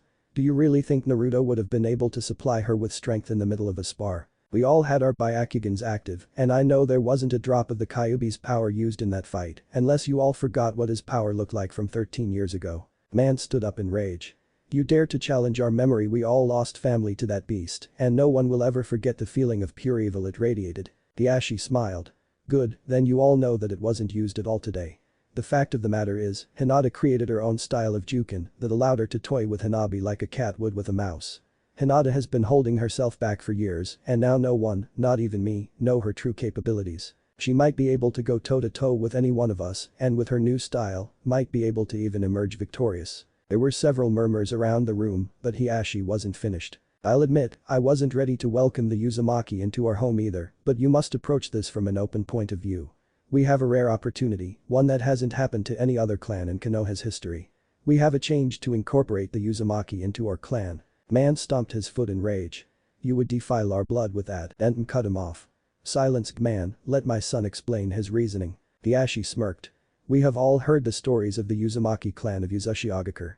In the last war they fought against the combined might of Kumo, Iwa and several lesser nations, and they almost emerged victorious.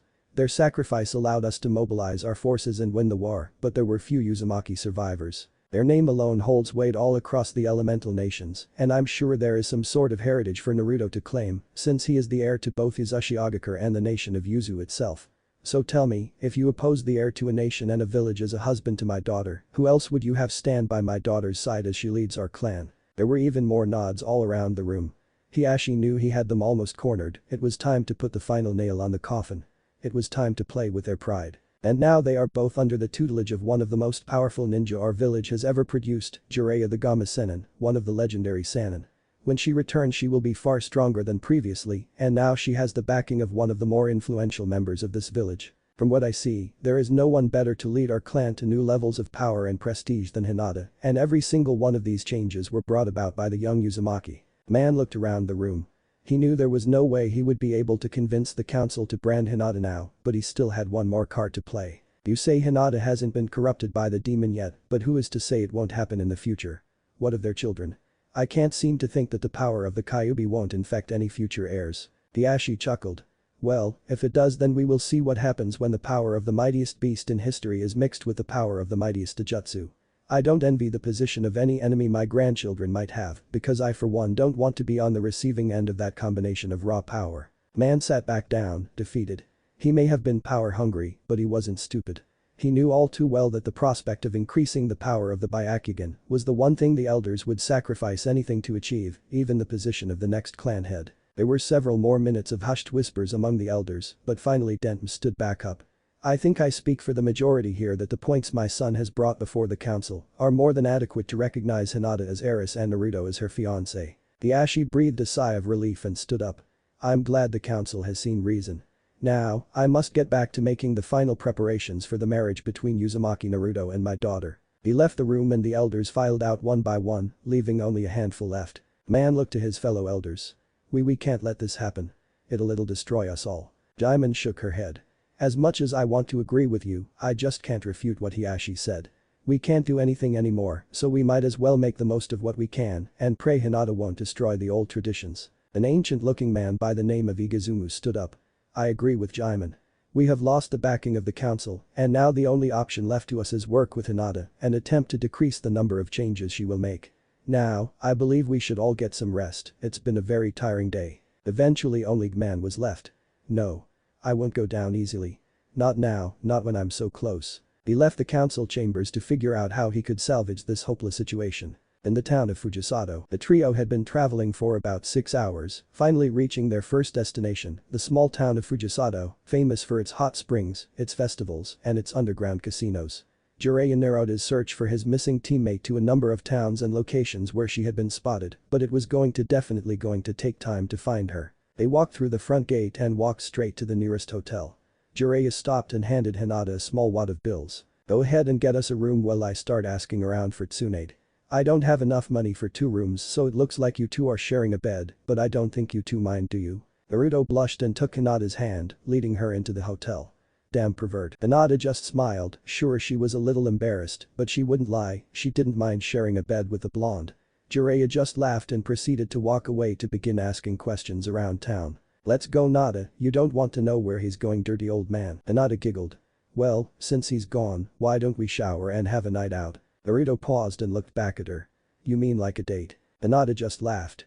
Well, I think we can just skip the dating phase, so this can just be a night we get to enjoy ourselves. Naruto felt a stab of guilt, reminded that he had taken away what most girls dreamed of, that night that girls remember for the rest of their lives, that night that they promised themselves to one person for the rest of their lives. Even though he knew it wasn't true, he felt that she held some resentment because he had robbed her of that precious moment. He knew that this was ridiculous, but the mind tends to wander and can reach some very ridiculous conclusions when it does so. He knew that he would fix this, if not tonight then sometime soon. Naruto put on a smile. Alright, sounds like fun. Let's go get ready. Not 20 minutes later and Naruto and Hinata were walking out of the hotel again, washed and refreshed. Walking hand in hand they explored around the town looking for something to eat since they had arrived before their usual lunch. Just as they were walking down the street Hinata ground to a halt. Wait, there's a nice looking sushi restaurant. How does that sound, Narukoi? Naruto shrugged and looked down at the ground. That doesn't sound too bad, but I was kinda hoping for ramen or something. Hinata sighed. I'm sorry Naruto, but you need to diversify your diet. Ramen is okay every now and then, but you can't live solely on that. How about this, we have this for lunch and then we can find somewhere that has ramen for dinner. Okay. Naruto pulled in Hinata for a tight hug, squeezing the life out of her. Thank you. Thank you. Thank you. You're going to be the best wife ever Nada. Hinata just blushed and ignored the bone-shattering hug. This was the first time Naruto said he was actively looking forward to their marriage, and up until now she still had lingering doubts that she had forced him into something he didn't really want. The lunch itself was simple, but it was filling and tasty, something the two of them were looking for after 2 solid days of eating plain rice and beans out on the road. After that they spent the night just enjoying each other's company, visiting stores and doing a bit of window shopping. Hinata was saddened that she didn't pack enough money to actually buy any of the items that caught her eye, few as they were, and though she could charge them to the Hyuga clan, she didn't want to do anything to aggravate an already precarious position yet. Unknown to her, Naruto had basically his entire life savings on his person. One of the many things Hiruzen had taught Naruto in his lifetime was the extreme value of money and taught Naruto how to use a seal on his arm to store all his earnings from his missions. That sum had become pretty hefty since the wave mission became an A-ranked mission, in addition to the multitude of D ranks Team 7 performed in the several-month break before the start of the Chunin exams. To Hiruzen's surprise he discovered Naruto was very conservative when it came to spending and he could be very stingy when he wanted to be. Hiruzen was happy his teachings were taken to heart by his adoptive grandson and he could only imagine the look on Naruto's face when he became Chunin and discovered he had enough wealth left by his parents to buy basically half of Hai no Kuni. The afternoon together was magical and once the sun went down they were pleasantly surprised to find that the town also was hosting a fireworks display that night. It was apparently some festival to honor the god of harvest, a very important time for the town especially with the wheat harvest approaching in a few weeks in mid-August. As per her promise, they were able to find a small stand that sold raiment to satisfy the blonde's endless cravings. Eventually Naruto and Hinata found themselves in the town square, where there was light music and a dancing floor made of bamboo, where several couples were already swaying to the music. Hinata was excited at the chance to dance with Naruto and pulled him over towards the dance floor, but he was hesitant. "Wait, Nada." She paused and looked at him with an impatient smile. "What is it?" He blushed and shuffled his feet. I don't know how to dance." Hinata closed her eyes and mentally slapped herself. Once again she had taken something for granted and assumed Naruto had a similar upbringing as herself. She kept forgetting that he never had someone to teach him these things. Hinata gave his hand a reassuring squeeze. "It's okay Narukoi, just follow my lead and do as I do. I'll teach you." She settled for swaying with him to the beat instead of actual dancing, but the way they were together just felt more right. She rested her head on his shoulder with her arms wrapped around his neck while he rested his head on hers and his hands clasped over her waist. Around and around they twirled in an endless circle, content to get lost in the slow rhythms and simply enjoy being with one another. They both knew these peaceful moments were rare in the life of a ninja, but that made those times all the more special. They had been dancing so long that Hinata eventually was beginning to fall asleep and her quiet yawns were all the indication Naruto needed to scoop her up in his arms and carry her back to the hotel. It was a short walk, one that Naruto wished would have lasted longer, and the two earned many looks of endearment as people watched two young teens in love. Naruto eventually reached the hotel and made his way to their room, where he set Hinata on the bed and tucked her in. He watched her sleeping form and heard her mumble his name in her sleep, something that brought a smile to his face. There was one thing though that was tearing him up. It was something that he still hadn't told her even though she had almost given herself to him, and it was the main reason why he pushed her away and asked her to wait. He still had to tell her about the Kyuubi. He knew that if he didn't do it now, then it would only mean more lies and trouble down the road, and he figured that it was best to tell her away from Konoha. Out here she would actually have time to think about what he had to tell her and maybe even come to a decision about their relationship if it survived. Very gently he placed a hand on her shoulder and brought her out of her slumber. "Not an ayata. Wake up sleepy." Her eyes fluttered open, revealing eyes that had captured Naruto's heart and made his breath catch in his throat. "Narukoi. Where are we?" He smiled and brushed a bang out of her face. "You started to fall asleep so I brought you back. There's something I need to tell you though." Hinata forced herself awake when she heard the uncertainty and trepidation in his voice. "Naruto. What's wrong?" He looked at the ground. "Do you remember what you promised me? The promise that you would never leave me, that you would always love me? No matter what." Hinata nodded. Yes, I remember Naruto, what is it? You're starting to scare me." A tear fell from his eye. Do you remember what they taught us about the Kyuubi, about the Yondaime sacrifice 13 years ago?" Hinata mentally sighed. "Yes, I remember, but Naruto He put a hand to her mouth. Just hold on a second Nada, I need to finish, I need to tell you that it was all." She removed his hand. "Naruto, it's okay. Naruto started to get frustrated. "Just hold on a second. This is really hard for me, I'm trying to say." This time Hinata put a hand over his mouth. "Naruto. I already know. I've already known for a while." Naruto just stared at her and eventually she removed her hand to let him speak. You already know. But how? She sighed and began explaining how she made the connection way back in the academy about how Naruto's birthday and the Kyuubi festival coincided. She also did some research on the myths of the Biju and about how they would never really die, just fade away until they reappeared several years later. There were some questions that coincidence raised though, since the Kyuubi hadn't been sighted for nearly 150 years. Then she discovered the word that would change her view on her blonde crush forever, Jinchuriki, the power of human sacrifice. With all the remarks made towards Naruto from the villagers and the way he was treated, she was easily able to put the pieces together and figure out the truth about what happened all those years ago. For a long time there was silence as Naruto just stared at the floor. "So what do you think?" Hinata lifted her head to look at the blonde. "What do you mean?" Naruto looked at her with tears running down his face. "I'm sure many Hyugas died when the Kyuubi attacked, so do you hate me? Do you blame me for their deaths?" "I wouldn't blame you if you did. I mean, I basically am the Kyuubi, so I could understand if." Hinata grabbed the hem of his robes and pulled him into her lips. She forced his mouth open with her tongue and kissed him passionately to drive whatever he was about to say out of his mind forever. She held him for as long as she could, eventually breaking for air. They were both panting with their foreheads resting against each other, and Hinata smiled and gave him another quick kiss. "Narukoi, we both know you aren't the Kyuubi. And even if you were, I still wouldn't care. I fell in love with that little blonde boy who saved me from those bullies when I was a little girl. The same boy that shared with me his nindo, who showed me that no matter what, hard work and determination will always triumph over natural talent. I fell in love with that boy, and whether you call yourself Kyuubi or Naruto, I couldn't care less. I just want to be with you." Naruto let tears of happiness fall from his face while he crawled over to her side in bed and held her close to him. He fell asleep holding the only person left in the world who would show him love, the only person who he would ever give his heart to, and there wasn't anywhere he would rather be. And that is where they slept, in the arms of their other half after an evening that only served to bring them closer together. There was only one black spot on the entire evening, and that was when they had accidentally run into a slightly drunk Jiraiya entering what appeared to be a brothel. The Sannin, in his slightly drunken haze, had caught sight of Naruto and had offered to get someone to train Naruto before his wedding night with Hinata. Of course, she made it clear that no one was going to touch Naruto besides her, and Jiraiya's privates received that message loud and clear when they met her foot in a vertical handshake. The next morning they all woke early, against Jiraiya's wishes, and proceeded to head out of the town. Whatever Jiraiya had done the night before had led him to discover that Tsunade was actually not in that town, and so they hit the road to find her. They stopped at a clearing around mid-morning for training promised by Jiraiya. "Alright you two, at the rate we're going, it's a 2-day walk to our next location.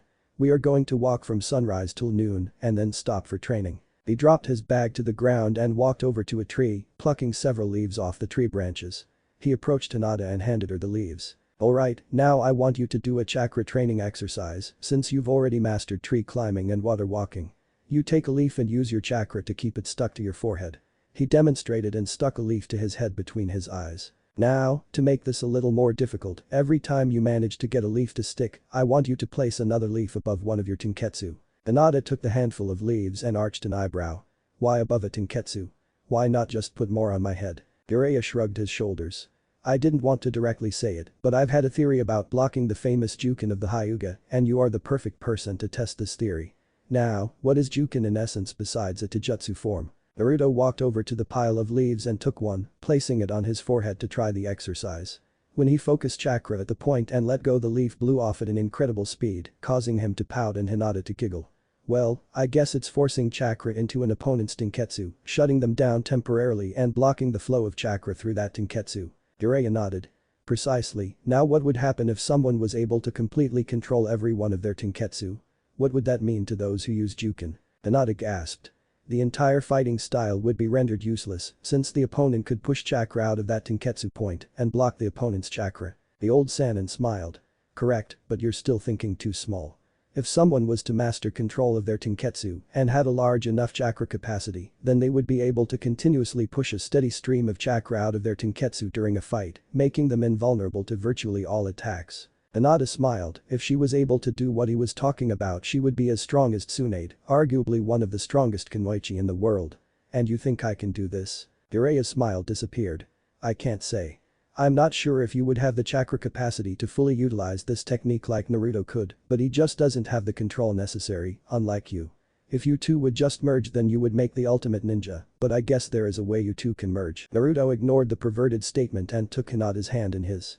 "I don't care what anyone says, Nada, I have no doubt in my mind that you'll be able to do this.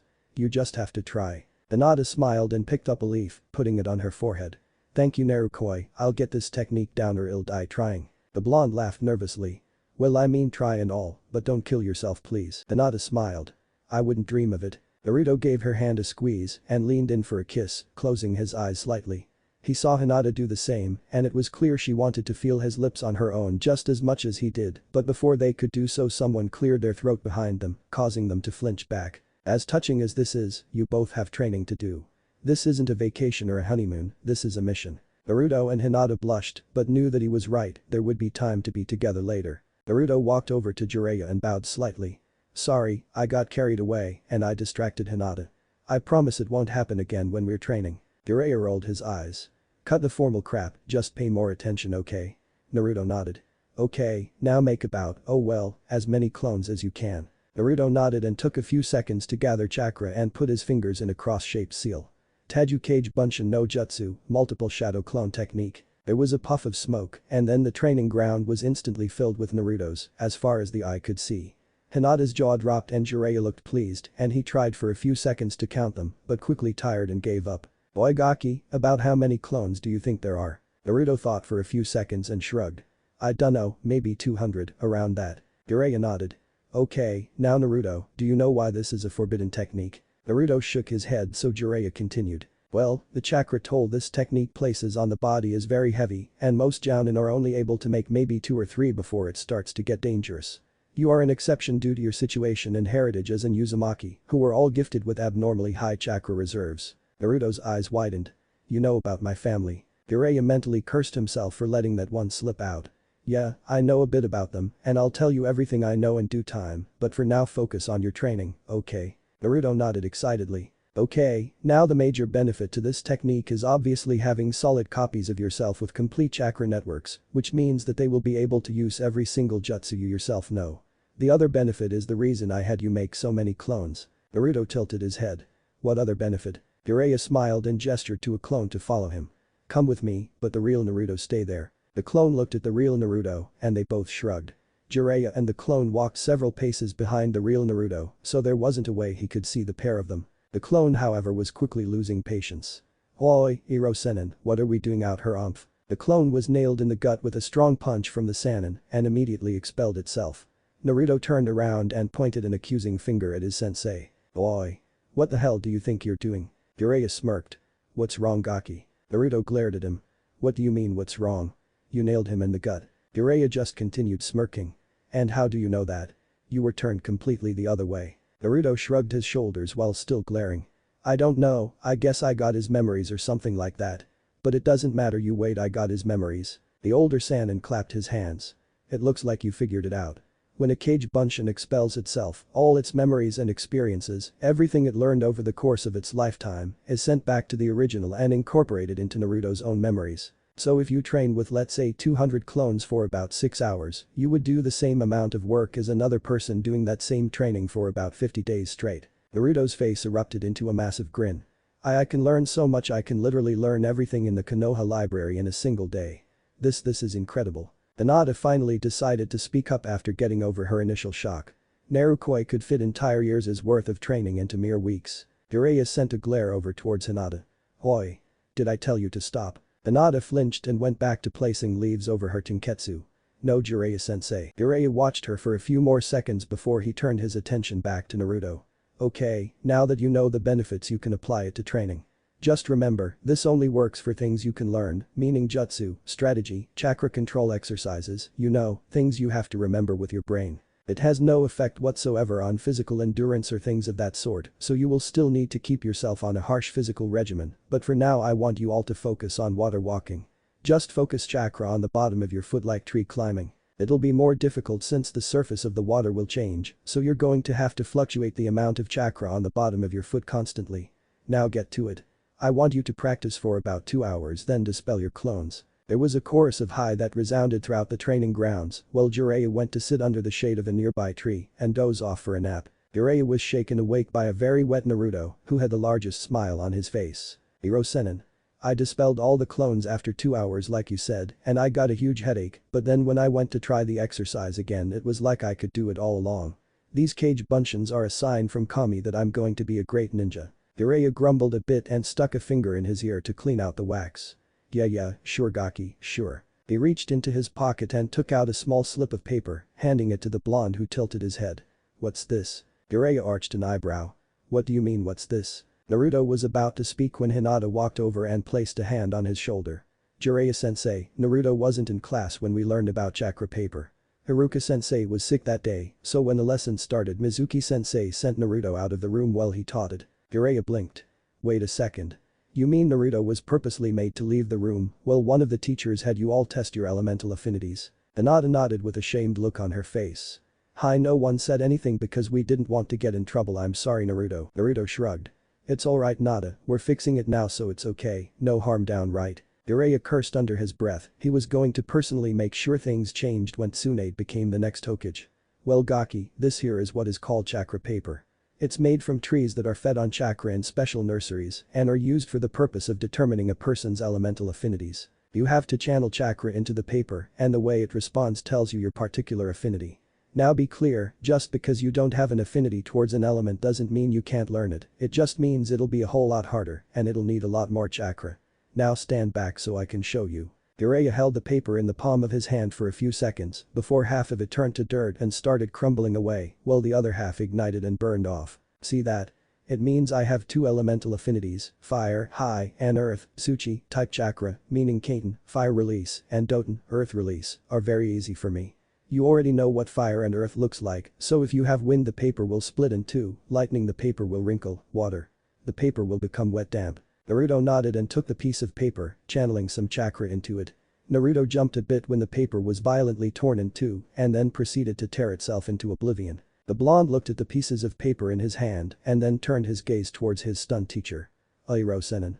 Was it supposed to do that? Jiraiya shook his head. No Naruto, no it isn't. I guess maybe instead of having two affinities, your body just chose to superpowered one.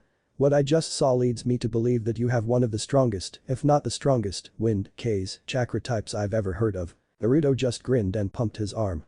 Did you hear that Nada? I knew I was awesome. Hinata smiled and brought another leaf up and put it on her arm, bringing it up to a total of 5 leaves.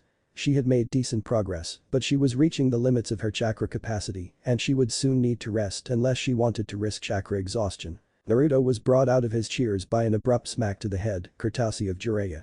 Listen here Gaki, don't let this get to your head. You still have a whole lot of work to do before you are anything more than a nuisance to most shinobi. Naruto glared at the Sannin while rubbing the back of his head but knew where his sensei was coming from.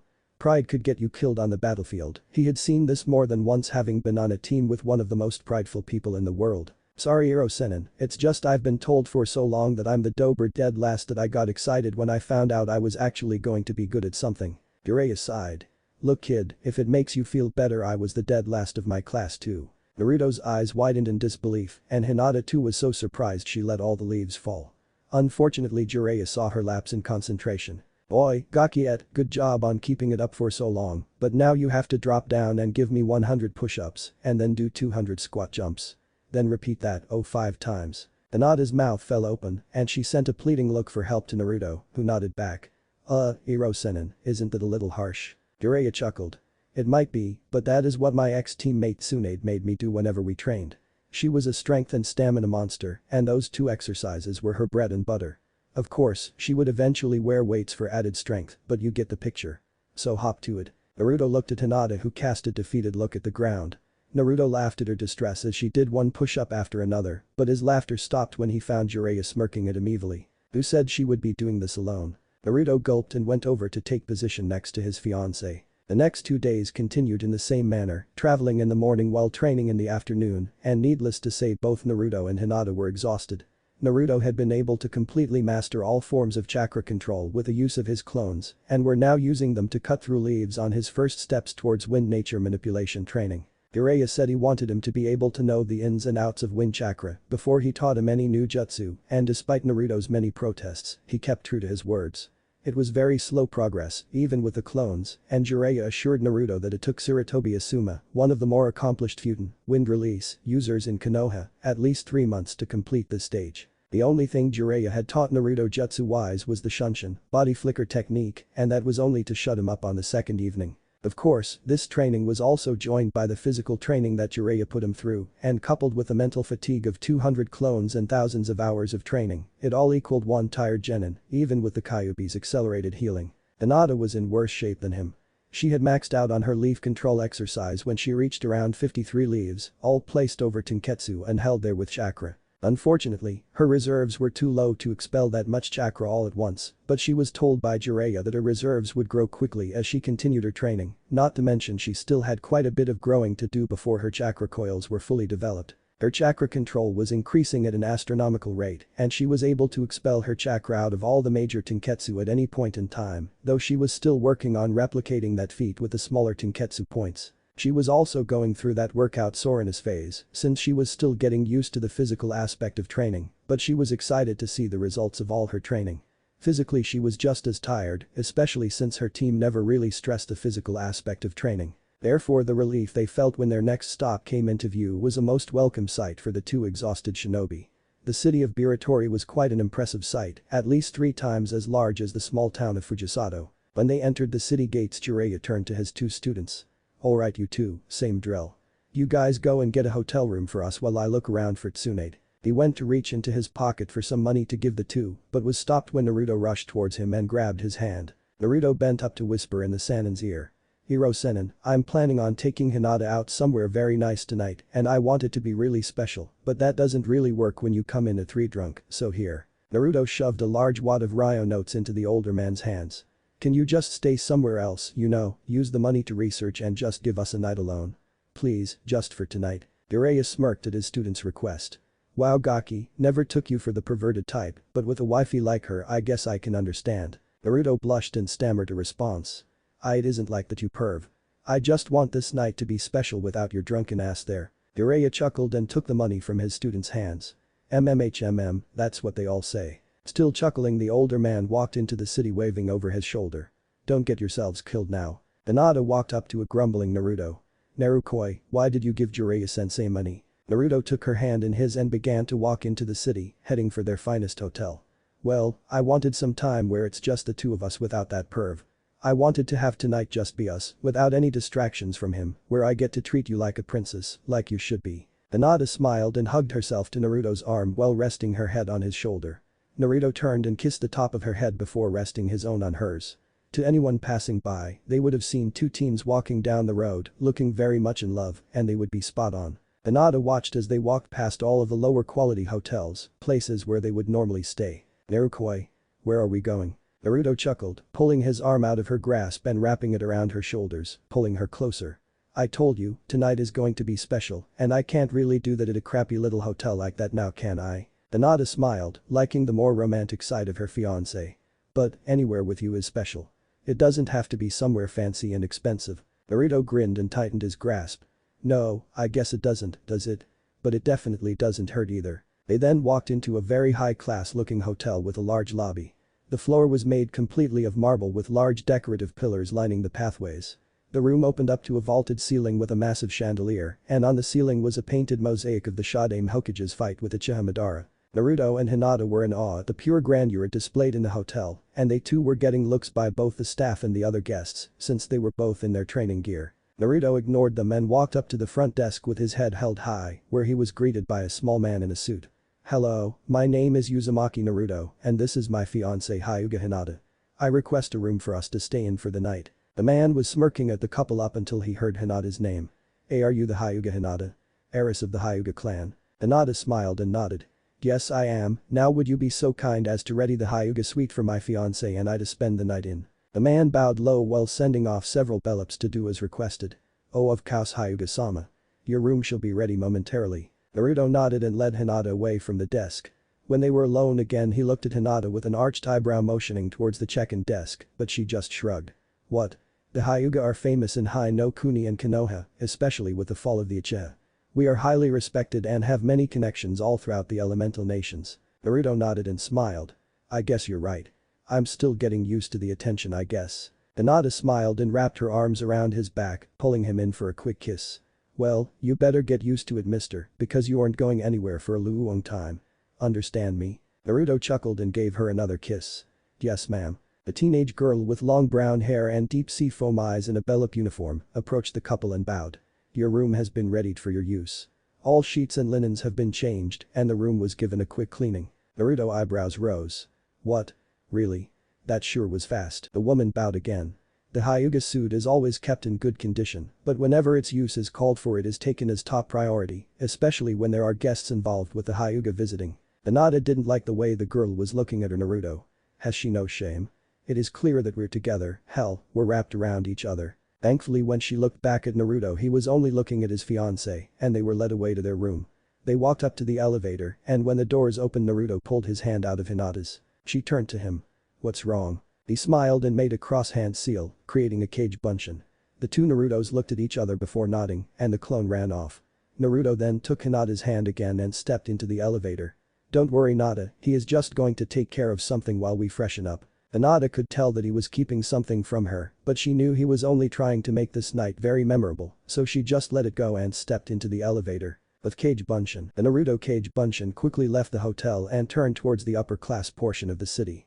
He was given a specific number of important tasks that were vital to the success of the night Naruto had planned. His first stop was a restaurant, but not just any restaurant. He wanted it to be a place that showed culture and class, while also having the mood and climate that would ooze romance. He came to a stop outside a place called Enju, and the vibes coming out seemed to match exactly what he was looking for. He walked in through the door and up to the front counter, where a small man in a very nice-looking suit and tie stood. May I help you, sir? Naruto nodded and straightened up as high as he could, putting on his best impression of a Hyuga. Yes you may. I would like reservations for tonight at 6 p.m. sharp. The man sighed. I'm sorry sir, but we won't be able to process reservations only 2 hours ahead. It takes weeks just to get a table here. I apologize sir, but it just isn't possible. Naruto swiped a seal on his arm that allowed him to use real money and took out an impressive stack of bills. Make it possible. 6 p.m. sharp. Hyuga Hinata and Uzumaki Naruto. The man's eyes widened when he recognized this name because as soon as he heard Uzumaki he stiffened. The man looked at the bills and shook his head, confusing Naruto. Right away sir. Your table shall be ready when you arrive. Naruto thanked the man and left with a smile on his face. I think I can get used to this. Back at the hotel, Naruto decided to be the first to take a shower so he would be surprised at Hinata's attire. Luckily her father had the foresight to have a formal set of robes for her and a suit for him packed in case such an occasion arose. Of course the hotel had whatever cosmetics Hinata or Naruto would need while they were there and Naruto couldn't believe his luck in picking this particular hotel. Who knew the Hyuga kept a room here ready for the main family at any time? He sure didn't. Currently he was waiting on a sofa in the family room of the suite while Hinata was using the master bathroom to prepare herself. Naruto silently hoped she was one of those girls that took an hour washing her hair so he had enough time to finish his preparations for the evening.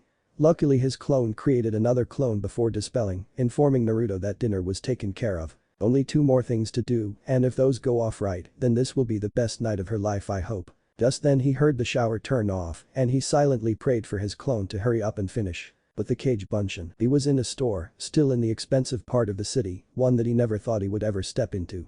It wasn't because he didn't like what the store sold, he just thought that he would never need to be there, but fate has a funny way of changing things. He had been looking for over half an hour, scrutinizing each and every one they had, and he was giving up hope. Just as he was about to go to another store he found it. It was perfect in every way, it symbolized everything he wanted it to, and he was confident that she would love it. He looked up to one of the attendants who had been following him behind the counter the entire time. I'll take this one. It's perfect. The lady behind the counter laughed. Are you sure little boy? It's very expensive, now where are your parents? Are they in this store? Naruto's smile dropped from his face. This wasn't the first time someone had taken him for a child, especially since he had yet to go through that male growth spurt, but he wasn't going to let this woman ruin his day. He pulled out his hit I-8 and showed the woman. I am a shinobi of Konohagakure. I am no more a child than you are, and I demand respect. The woman froze in fear and bowed several times. Forgive me sir, I was out of place. I apologize for any insults I may have said, I wasn't aware. Naruto sighed, he didn't want people to be afraid of him and he just wanted to be treated like everyone else. It's okay, I know I'm short for my age now, may I please buy this one? The woman let out a sigh of relief. The stories of shinobi taking out their anger on civilians who insulted them are all too common, especially with the increase of missing nin lately. Of course sir, but are you sure? It's the most expensive one we have in the store. Naruto swiped the seal on his arm to bring out several stacks of Ryo notes. I don't think that'll be a problem ma'am. Back in the hotel room, Naruto's eyes were as wide as saucers and his heart was pounding in his chest as soon as Hinata stepped out of the shower. He would never believe just how lucky he was that the woman standing before him chose him out of all the people in the world. Before him stood the pinnacle of human perfection. Hinata's hair was still in the shorter hairstyle, but to him, who usually liked longer hair, it was perfect that way. She wore little makeup, mostly a slight foundation to give her cheeks a more rosy look. She was wearing a deep violet kimono that had small branches of flowers scattered throughout. The obi itself was of a lighter purple color that contrasted with the darker kimono, but at the same time complemented the pale purple color of her eyes perfectly. He finally swallowed the lump in his throat. "Nada, you look beautiful." Hinata reverted back to her shy self momentarily and poked her fingers together several times. "Thank you Narukoi, you look very handsome yourself." Naruto smiled and extended his hand in invitation. "Well, we should get going Nada. I have the entire night planned for us and I think you're going to love it." Hinata accepted his hand and giggled. "Naruto, I would be happy if we just stayed in and had ramen. It's just being with you that makes it special." Naruto feigned regret. "Really crap. I already had all this stuff set up when we could have had ramen. Guess I should cancel it." Hinata started panicking slightly. Wait. I was just joking. Please take me out." Naruto chuckled and kissed the tip of her nose. "I know Nada. I might be a little behind in the emotional department, but even I can take a hint." The Hyuga girl sighed relief. "Oh thank Kami, I knew I shouldn't have mentioned ramen, that stuff is like a drug for him." Naruto hooked her arm in his as she rested her head on his shoulder. "Well my Haim, shall we start this wonderful night?" She smiled and nodded on his shoulder. Naruto only chuckled as he walked out of the hotel room. With the cage bunchin'. "Alright, this is the last stop, then everything will be perfect." He looked to the front counter and approached a small woman in an apron. "Hello young man, may I help you?" Naruto nodded.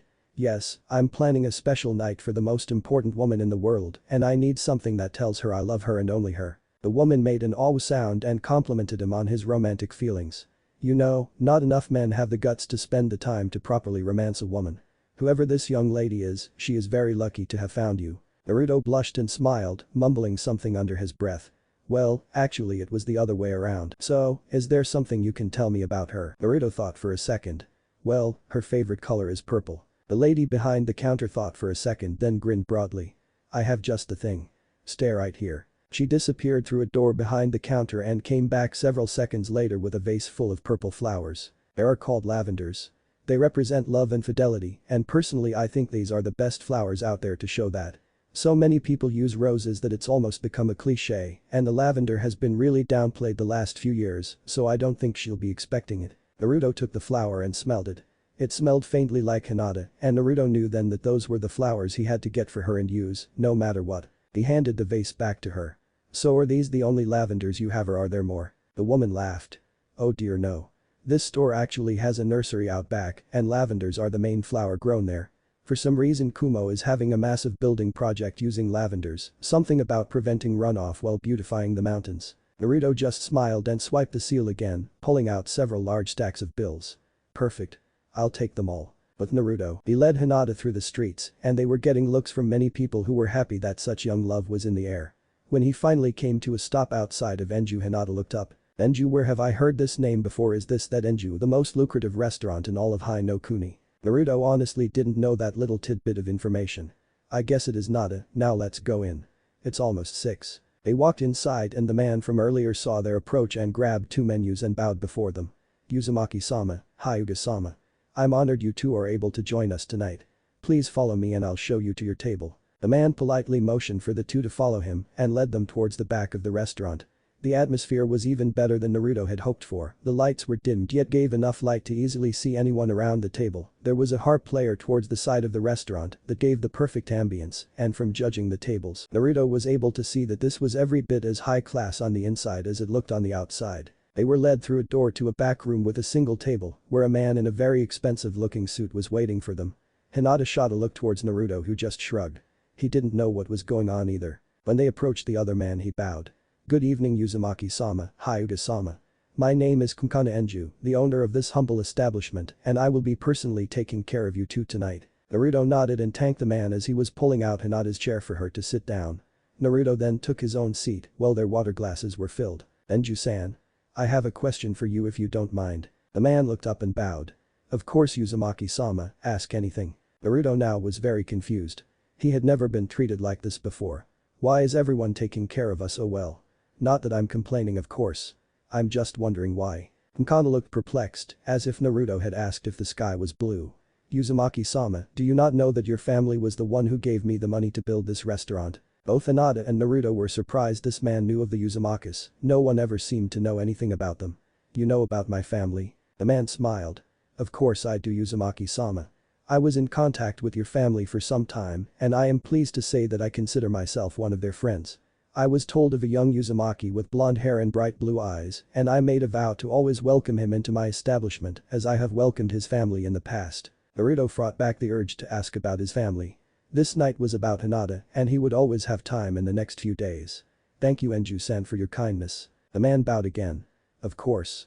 Now, what may I get you two to start off with?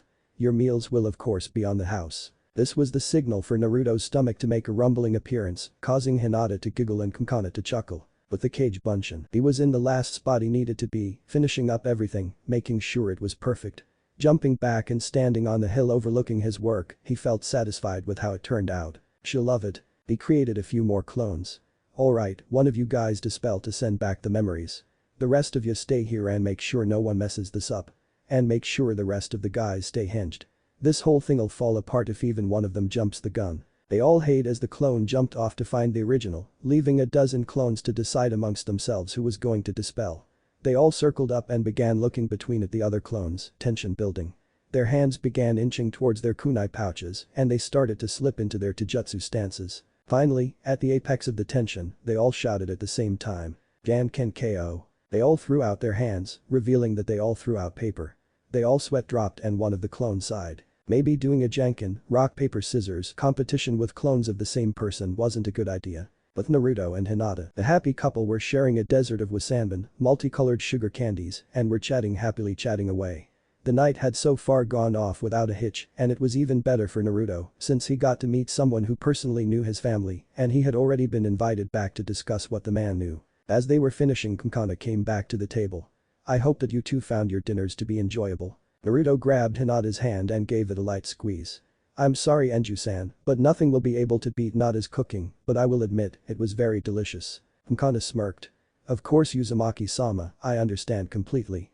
Is there anything else I can get for you two? Naruto looked at Hinata to signal her that he was finished if she was. She smiled and shook her head. Thank you Enju-san, but I think we're finished. Now are you sure you won't let me at least compensate you in some way? Kankana shook his head and bowed. I wouldn't dream of it Uzumaki-sama. If I accepted your money I would shame your ancestors and the guilt would eat me alive. This is the least I can do. The blonde shrugged and thanked the man again, hopping out of his seat and extending his arm for Hinata to take. She took his invitation and walked arm in arm out of the restaurant. When they were out of sight she wrapped her arm around his back and pulled him into a fiery kiss. Naruto was surprised at first, but just went with the flow and began returning the gesture, enjoying the small moans and squeaks that came from the girl he was with. After they broke apart panting, Hinata leaned her forehead on his. That was a thank you for treating me so well tonight Narukoi. Naruto smiled and pulled Hinata so she was flush against him, earning a squeak from the girl. You're certainly welcome Nata, but the night isn't over yet. They disappeared in a swirl of leaves via Shunshin atop a hill just outside the city. Hinata was confused about why they were there, but then she noticed her surroundings. They were standing at the crest of the hill surrounded by dimly lit lanterns, just barely illuminating the pair. Naruto motioned her to turn around and when she did her breath caught in her throat at the scene before her. There was a large meadow filled with lavender plants that showed their natural color beautifully, perfectly accentuated by the pale moonlight. She was speechless at its raw natural beauty and she was so enthralled that she never noticed another swirl of leaves from behind Naruto and the familiar poof of a cage bunshin dispelling. She finally found her voice. This is amazingly beautiful Narukoi, I never knew lavenders grew this late into the year. She heard Naruto's voice behind her. They don't. Just then the entire field was filled with smoke from what looked like hundreds of cage bunshins dispelling, and when the smoke cleared, it showed the real lavenders remaining, but they were in a specific pattern. Before Hinata were the lavender Naruto had purchased, spelling out the words "Will you marry me?" Her eyes widened and when she turned back around she found Naruto on one knee, holding up an engagement ring up towards her with a large smile on his whiskered face. The band was made of white gold with 4 purple diamonds spreading out from the center of the ring like flower petals with a larger purple tanzanite stone in the direct center. The light glinted off the ring spectacularly and even in the darkness the stones shone brightly. Hinata brought a hand up to her mouth as tears began falling from her eyes. She began slightly trembling, and right before Naruto asked her what was wrong, she threw herself on the blonde, knocking him down on his back. She planted her lips firmly on his and tangled her fingers in his hair while tears were falling from her cheeks onto his. When they finally broke apart, she hit her face in the crook of his neck. Yes, yes, a million times yes. Naruto never stopped smiling as he wrapped his arms around Hinata and slowly pushed himself up to a sitting position with Hinata seated in his lap. He unwrapped his arms and lifted up her left hand, sliding the band on her ring finger. He then reached into his pocket and pulled out a matching white gold ring and placed it on his own left hand. When this was done, he put his hands to her cheeks and brought her face up so it was level with his. He then swooped in for another kiss, full of love and passion. Hinata's own hands reclaimed their position in his hair as their kiss heated up. Hinata began moaning once again into his mouth, causing Naruto to chuckle from the vibrations. They broke apart much to her displeasure, causing her to pout slightly. "Naruto, why did you pull back so early?" He simply chuckled and leaned in to whisper in her ear. "Don't worry, Nada, I already told you, this night is far from over." Before she could ask another question, he wrapped his arms around her waist and disappeared in another swirl of leaves, right into their hotel bedroom. When Hinata was able to steady herself, she found two arms wrapped around her waist, pulling her into a warm embrace. Before she could utter a single word, lips were placed on hers and she let herself melt into the kiss.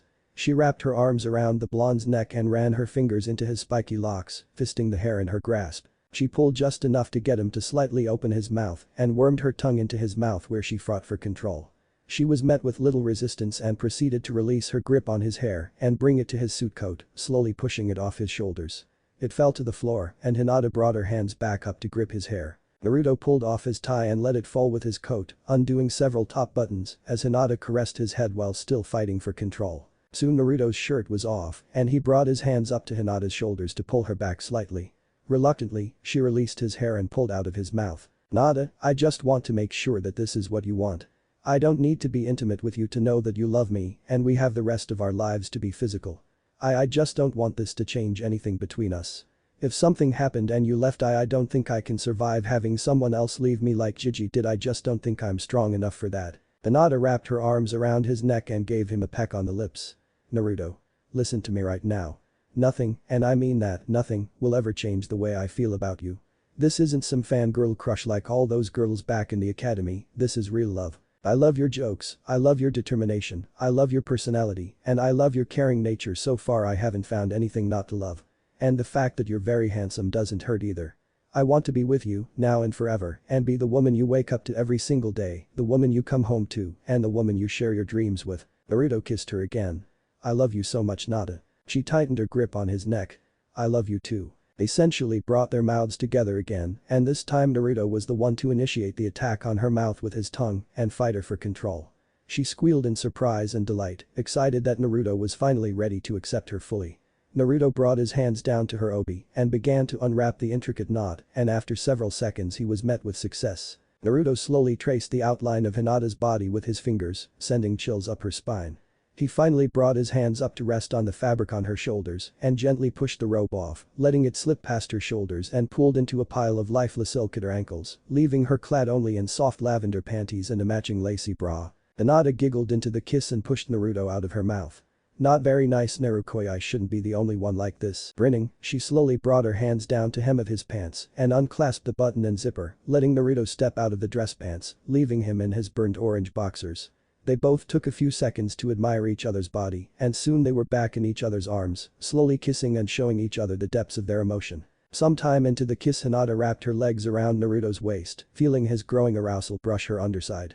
Naruto was forced to bring his hands down to Hinata's bottom to support the extra weight and he fell on the bed with Hinata straddling him in a similar manner to his first morning in her bed just a few days prior. She broke the kiss and with a smirk, brought her hands behind her back to the clasp of her bra and removed the offending piece of fabric and freed herself, letting Naruto watch as she reveled herself for the first time. Naruto's eyes were wide with both anticipation and curiosity. He might have been young, but he had long since gone through puberty and knew what got him excited, and right now that person was Hinata. Hinata threw her bra off the bed in some corner to be forgotten until the morning came, and she giggled when she saw Naruto staring. "It's okay, Naruto, you can touch if you want to." The words seemed to knock Naruto out of his daze and he ran his hands up Hinata's sides, caressing her developing curves, causing her to shiver in excitement. His hands eventually came to a rest below the swell of her breasts and cupped them. A jolt of electricity ran down Hinata's spine when Naruto began to knead the flesh under his hands, and she couldn't contain the moans any longer. Her eyes half closed with pleasure as Naruto continued his ministrations, and his own moans began when Hinata began to grind on his growing arousal, sending waves of pleasure coursing throughout Naruto's being. Naruto released his grip and held Hinata as he flipped them over, making the girl below him groan. "Naruto, please, I can't take it anymore," he just smirked. "I want to do this right. I want to show you that this is out of love, not lust." Hinata's eyes watered from all the emotions running through her. Never before did she have someone who cared about her so much.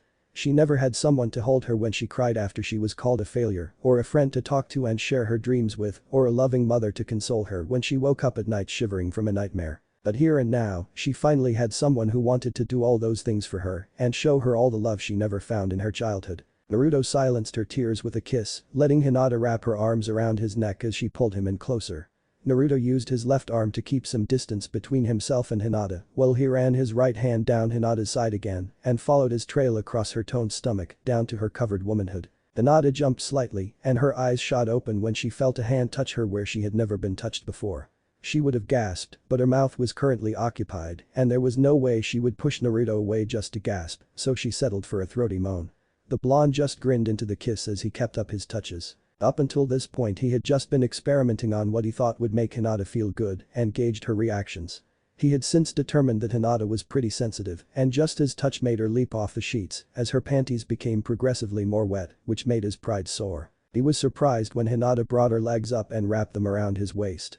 She then brought her arms down to the bed and pushed off, rolling them both over, so Hinata was once again on top. She pulled her head back and sat up panting. "That wasn't very nice, Naruto. You teased me a lot and now I can't wait any longer." She crawled back slightly and brought her hands down to the band of Naruto's boxers, pushing them down to his feet and freeing him completely. Hinata's eyes glazed over slightly as she lowered her own panties, retaking her position above Naruto once again panting. "You don't know how long I've dreamt of this, of being with you, making love to you, holding you." Naruto smiled and ran his hands up and down Hinata's sides. "Now that dream is a reality. I love you, Hinata." Hinata smiled back. "I love you too." She grabbed him and put him into position, raising herself slightly, then plunging herself down, engulfing all of him at once. She let out a squeak and closed her eyes tight, letting the initial pain fade, while each second brought more pleasure than pain. Hinata had her hands on Naruto's chest to steady herself, while Naruto continued to run his hands up and down her sides to comfort her. It was torture for him. He had never felt something so absolutely blissful. His entire body was on fire from the pleasure coursing through his nerves, and Hinata's involuntary squeezes didn't help either. She was warm, tight, and wet all at the same time, and she was all his. He was using all of his willpower to not start moving within her. He wanted their first time to be just as good for her as it was for him. After what seemed like an eternity, she slowly began moving her hips against his, sending jolts of pleasure throughout Naruto's body. He rested his hands on her hip to help her move against him, and before long she built up a quick pace. Her hips rocked forward and back, getting faster and faster. Hinata started lightly moaning from the feeling of being filled so completely. The pleasure she felt only intensified when Naruto began thrusting his hips up. The grinding was soon replaced, and she was left speechless from the blonde's motions. "Yes, Okami, yes, faster please." Naruto was spurred on by her moans and begs for more. He reached the limit for what he could do in his position, so he gripped her shoulders and spun them around, so she was on bottom again. She wrapped her legs around his waist and kept up her grip on his shoulder while he grinned down at her, giving her a quick kiss. "I have you pinned now, Nada." She giggled and thrust up her hips against his, causing his eyes to roll into the back of his head. When he regained his composure, he brought his face to hers and gave her a quick kiss before he buried his head in the pillow next to her head. He could catch all the delightful scents and aromas mixed with her natural smell that was emanating from Hinata, and he found it intoxicating. He drew back, then buried himself once again deep within her. Hinata's head flew back into the pillows and her back arched off the bed, her mouth fixed in the shape of an O again, and again the blonde drew himself out of her, only to ram himself back in, taking her to new heights of pleasure and sending jolts throughout her body. Her head was bobbing up and down on the pillows, and when Naruto gripped her hips to move even faster, she knew she would be sore in the morning.